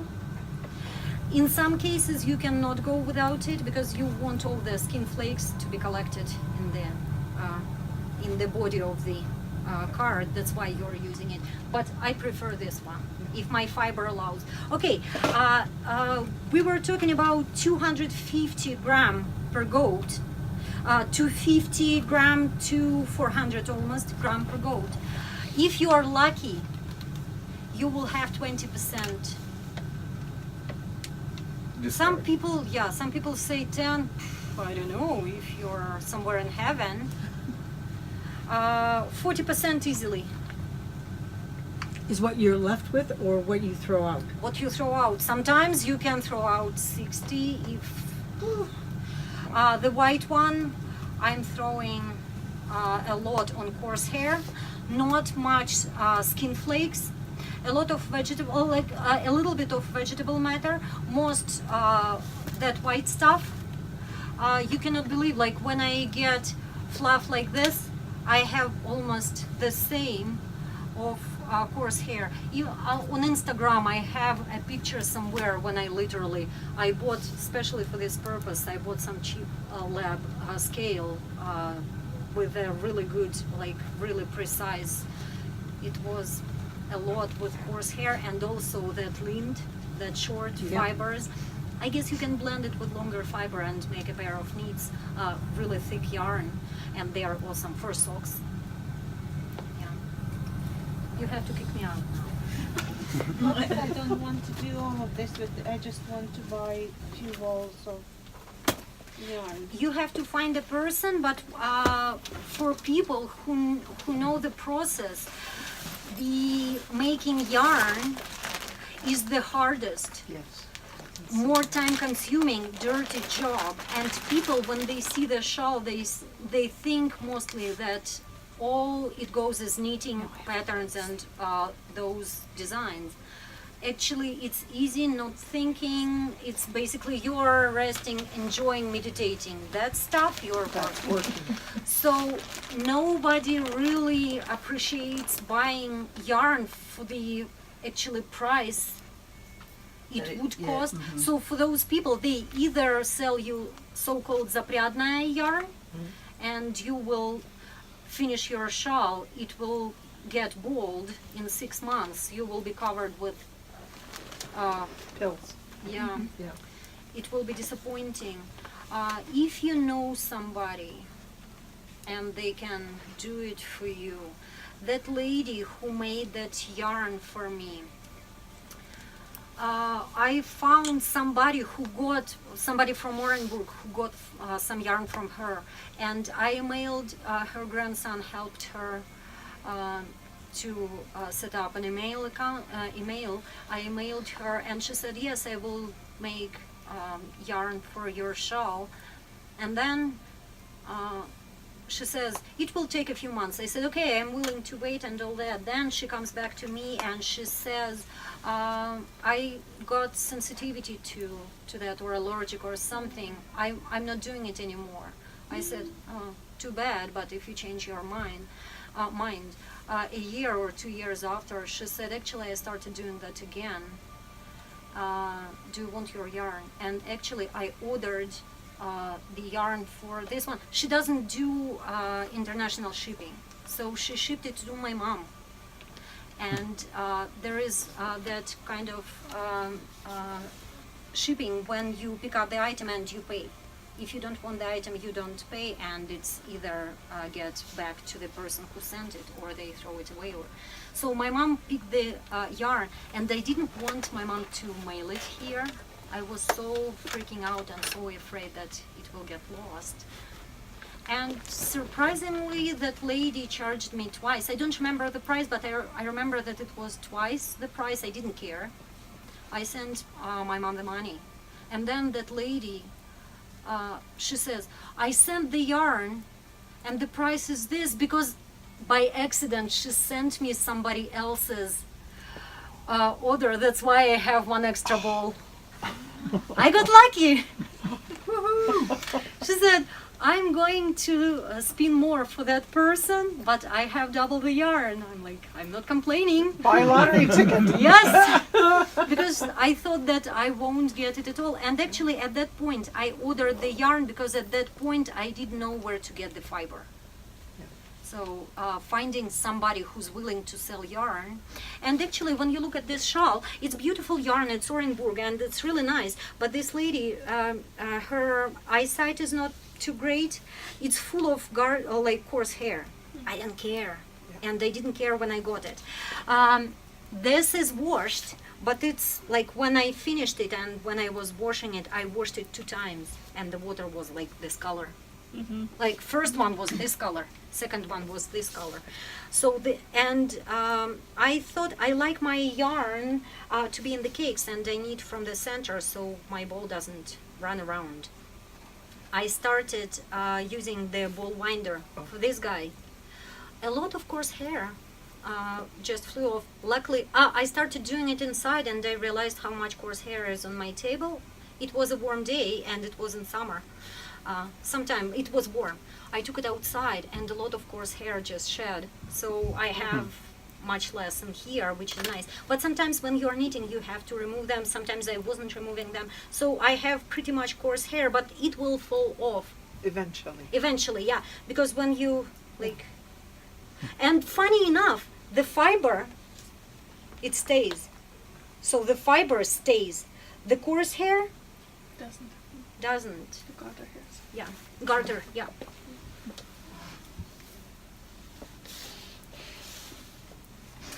The modern version of the spindle, I like how this guy Yes. makes them. But actually, it's not the Orenburg style. About the spindles, I like when they are a little bit thicker in here. Yeah. It's easier to work afterwards when they are too thin.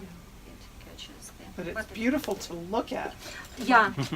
When And you I have have them in your cup, it looks like the onion domes on the. Yeah, actually, he was trying to make. He has a bowl. He tried to make a samovar. Oh yeah, yeah. Yeah, and he just painted them. Like this is traditional Pavloposadzkaya shawl, but it's woven and then printed. And this is this is grill style. We have dishes in some regions of Russia in this style. And he has really nice spinning bowls, but I don't care what to use. Like I like this one, so I got this one.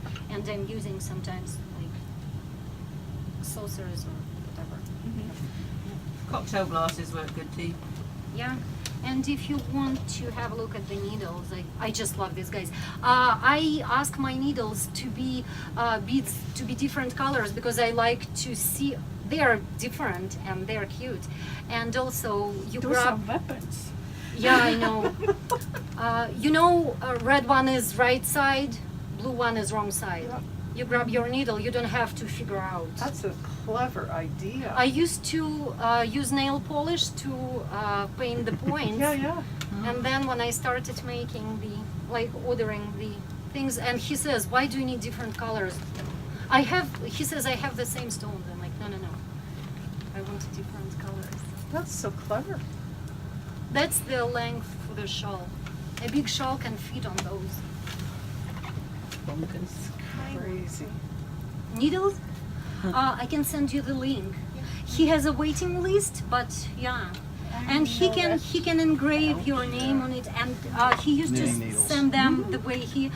You have to tell him That's why, what you want. He they don't makes allow them on wooden. airplanes. He doesn't They make don't? metal ones, No. but he's This very nice would be to the me. reason. If you ask him, I've taken my needles if you through tell and- him that you Or I- saw mine, Or I tell Yeah, you you what show I them something want, like you that, just they're tell gonna. me. Yeah. Yeah, that's good. now he sends sure. them in the box like this. Oh. They are 30 centimeters usually, but mine I want 20 centimeters working length. So he makes them for me 20. Usually he makes them longer, and he makes. Yeah. So he sends them in the box now. So is there a benefit to using the 20 centimeters over a loop, traditional, well, the newer style? For me, I prefer the, when you have the wire in between, you can stretch your knitting, you can see it's really handy. Sometimes, especially when you cannot figure out if you make a mistake or if you made a mistake somewhere, you just stretch it and you see how many rows you have to go back. Great. But for me, when I knit, I squish my knitting to one needle anyway, because when it's tied to a knot, if the knitting is spread and you have a heavy weight wiggling on it, it's not so comfortable. I don't spread my knitting too often to check what I did, and I rarely take process pictures with fully spread object. Like I would spread a little bit, take a quick picture. I don't care much about that side, so I would keep that those stitches on the needle, not on the wire anyway. But you can use the wire. A lot of people do, especially those who don't tie their knitting and who don't put the weight on them. But yes, it's a good thing. Those wires, they show. Sometimes when you are knitting a long project, you think, hell, when it ends. And if you have a wire, you spread it and you sit, admire for 5 minutes, and they say, oh yeah, I Then you have can keep going. yeah, because if it's like in the chunk and it looks like a beautiful ball, and you're demotivated already, yeah, those wires are good for that also. Oh yeah, yes, I want to finish it. Yeah, I'll send you the link, and I can put it on the Loop Yeah, awesome. Facebook page, and you just have a look. I think that he's fine, even if you ask him. He just specifically said, Yulia, I don't make metal ones, and he doesn't buy needles. So he's using, this one is 1.6 millimeters. He's buying stainless steel wire Yeah. and he sharpens it. And actually, it's not his typical sharpening. I asked him to make them sharper, and at one point he sent me a glass, a sandpaper glued on a glass plate, so I can sharpen them the way I like them, because I like them sharp. And he says, "You don't want needles that sharp." I say, "I do." So he said, "Okay, I'll just make them as needles, and you just file the point." Works for me. So, For those who Oh, yeah, want right. to see those things. The sock ties. oh, they're pretty. Thank you very much. Thank you. you very Beautiful much. That audience. was Thank you. awesome. Is that from last week? Yeah. Interesting. That's a tiny one. Your opinion on Yeah. that show? There was Wrap them a around to girl hold the who was socks going up. to Nice. For the university traditional here, way. and Yeah. her dad would bring back shawls, so that, and that paid It looks pretty. for her tuition. So, I can see from here that it's a very pretty thing. yeah, so, I know I've seen it before, but I've yeah, never she's seen taking, yeah. Lock the door. Oh, Judy. Oh yes. Julia. Oh, okay. See, in the center over here, you see an element. This one, Orenburg. Most of the time, you hear Orenburg is a Russian tradition. Should we stop this? Oh, I have enough. Yeah, I'll stop it. I'll crop it. Orenburg is a Russian tradition, but actually there are a lot of Tatar families and a lot of, like, the shawl I have is one of those Tatars women who made them. They are Muslims and they have different symbolics. This is a very good, and this design would be typical for Orenburg also. It's not like a traditional Russian star, but it's they would but use it. That one is really traditional for like Baltics? yeah, and Scandinavian. That star, The- apron this star. star empty inside like this? It can Because be in empty. Orenburg it would be filled, like if it's a Russian girl, a Cossack girl needs it, it would be either filled inside or had some openings. But when it has the outline like this, I would say that it's more We- like Tatar. Like in Baltics, and we have so many variations of the. It's called Morning Star, Mhm. right? So we have so many variations of that. It can be filled, it can be not filled, right?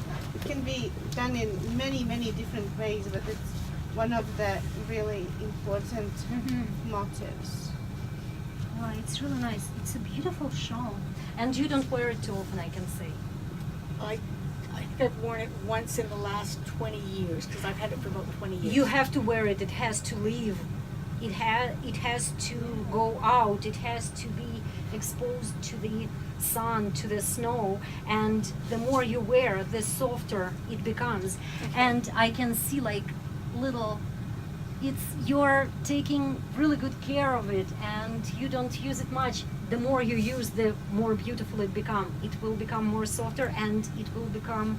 Is like it that crappy yarn? No, it's a nice yarn. It's a little bit like Like it's, it's a little bit itchy, but you don't have to wear it Yeah. next to skin. It will opens up nicely. Okay.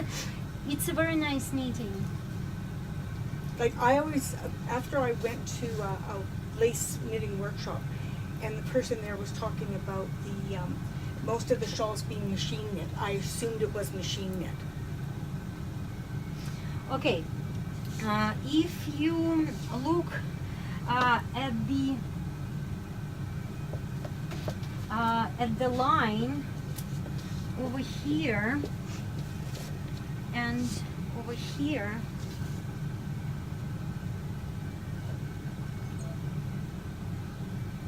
they are identical. They have a machine.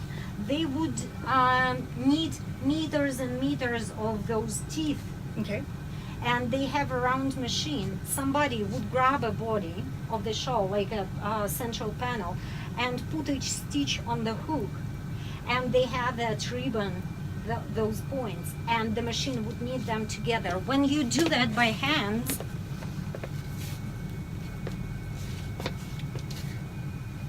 it will give you different seams. Started, finished. Okay. And I have on my other one, on this one also, or even, Under the ball, I think. no, this one. This one you can see the yarn is fine, you can clearly see that. This is how she finished. Mm-hmm. This is how she picked up. This is handmade. So you can see right from the fiber. If you pull a stitch, you don't cut it obviously, right? Sometimes you're able to pull the yarn a little bit, make a knot, and within the ends. And Orenburg, if you make a simple knot, it will stay, it won't open up. Like when I got here, I found that when I got this shawl, it was shipped along with the spindles, and custom guys opened it up and they didn't wrap the spindles properly, and one of the spindles went through the shawl, so I found a few holes in it. Yes. Exactly, it was me. And I thought I fixed all of them, and I'm wearing this shawl. And when I got here, I found somewhere on the edge, or when they may be opening, the edge was cut in a few spots. I found that there was a cut stitch in the edge. I'm not freaking out here. I know that I can fix it. See, it's not unraveling. Because the yarn sort of holds it. Sometimes, that's why in Orenburg, when you knit, preferably don't do mistakes, because the yarn holds really tight together. It doesn't like being frogged then. Not much, not much. But actually, everything is doable. I've done it, Yeah. so it's all doable. It's a nice one. Wear it. Okay. Wear it a lot. And see this one. When you wear it, it will fall off. Those ones. See, the machine span is a little bit tighter, so the course, like those garter hairs, are a little bit harder Yeah. to pull out, but still wear it. It's really nice. It's really nice. Good and soft. afternoon, Lily. This is Kensington. Actually, if it's machine knit, doesn't mean that it's bad. No, I was just curious. So We do, yes. I was more curious to find out the quality of the Oh, yarn that was being used in it. No, Even sorry, we have nice one here yarn. which you can even use. the machine but- knit shawls No, are I- quite I expensive, just and the bought like pattern a is little beautiful. digital The design kitchen is really scale. nice. I love it. And It's that's nice. that works Wear for it, me at wear it. home. Make it So, softer. Love it. Okay. It's pretty. It's Still soft is. as it well, soft mine's as it is.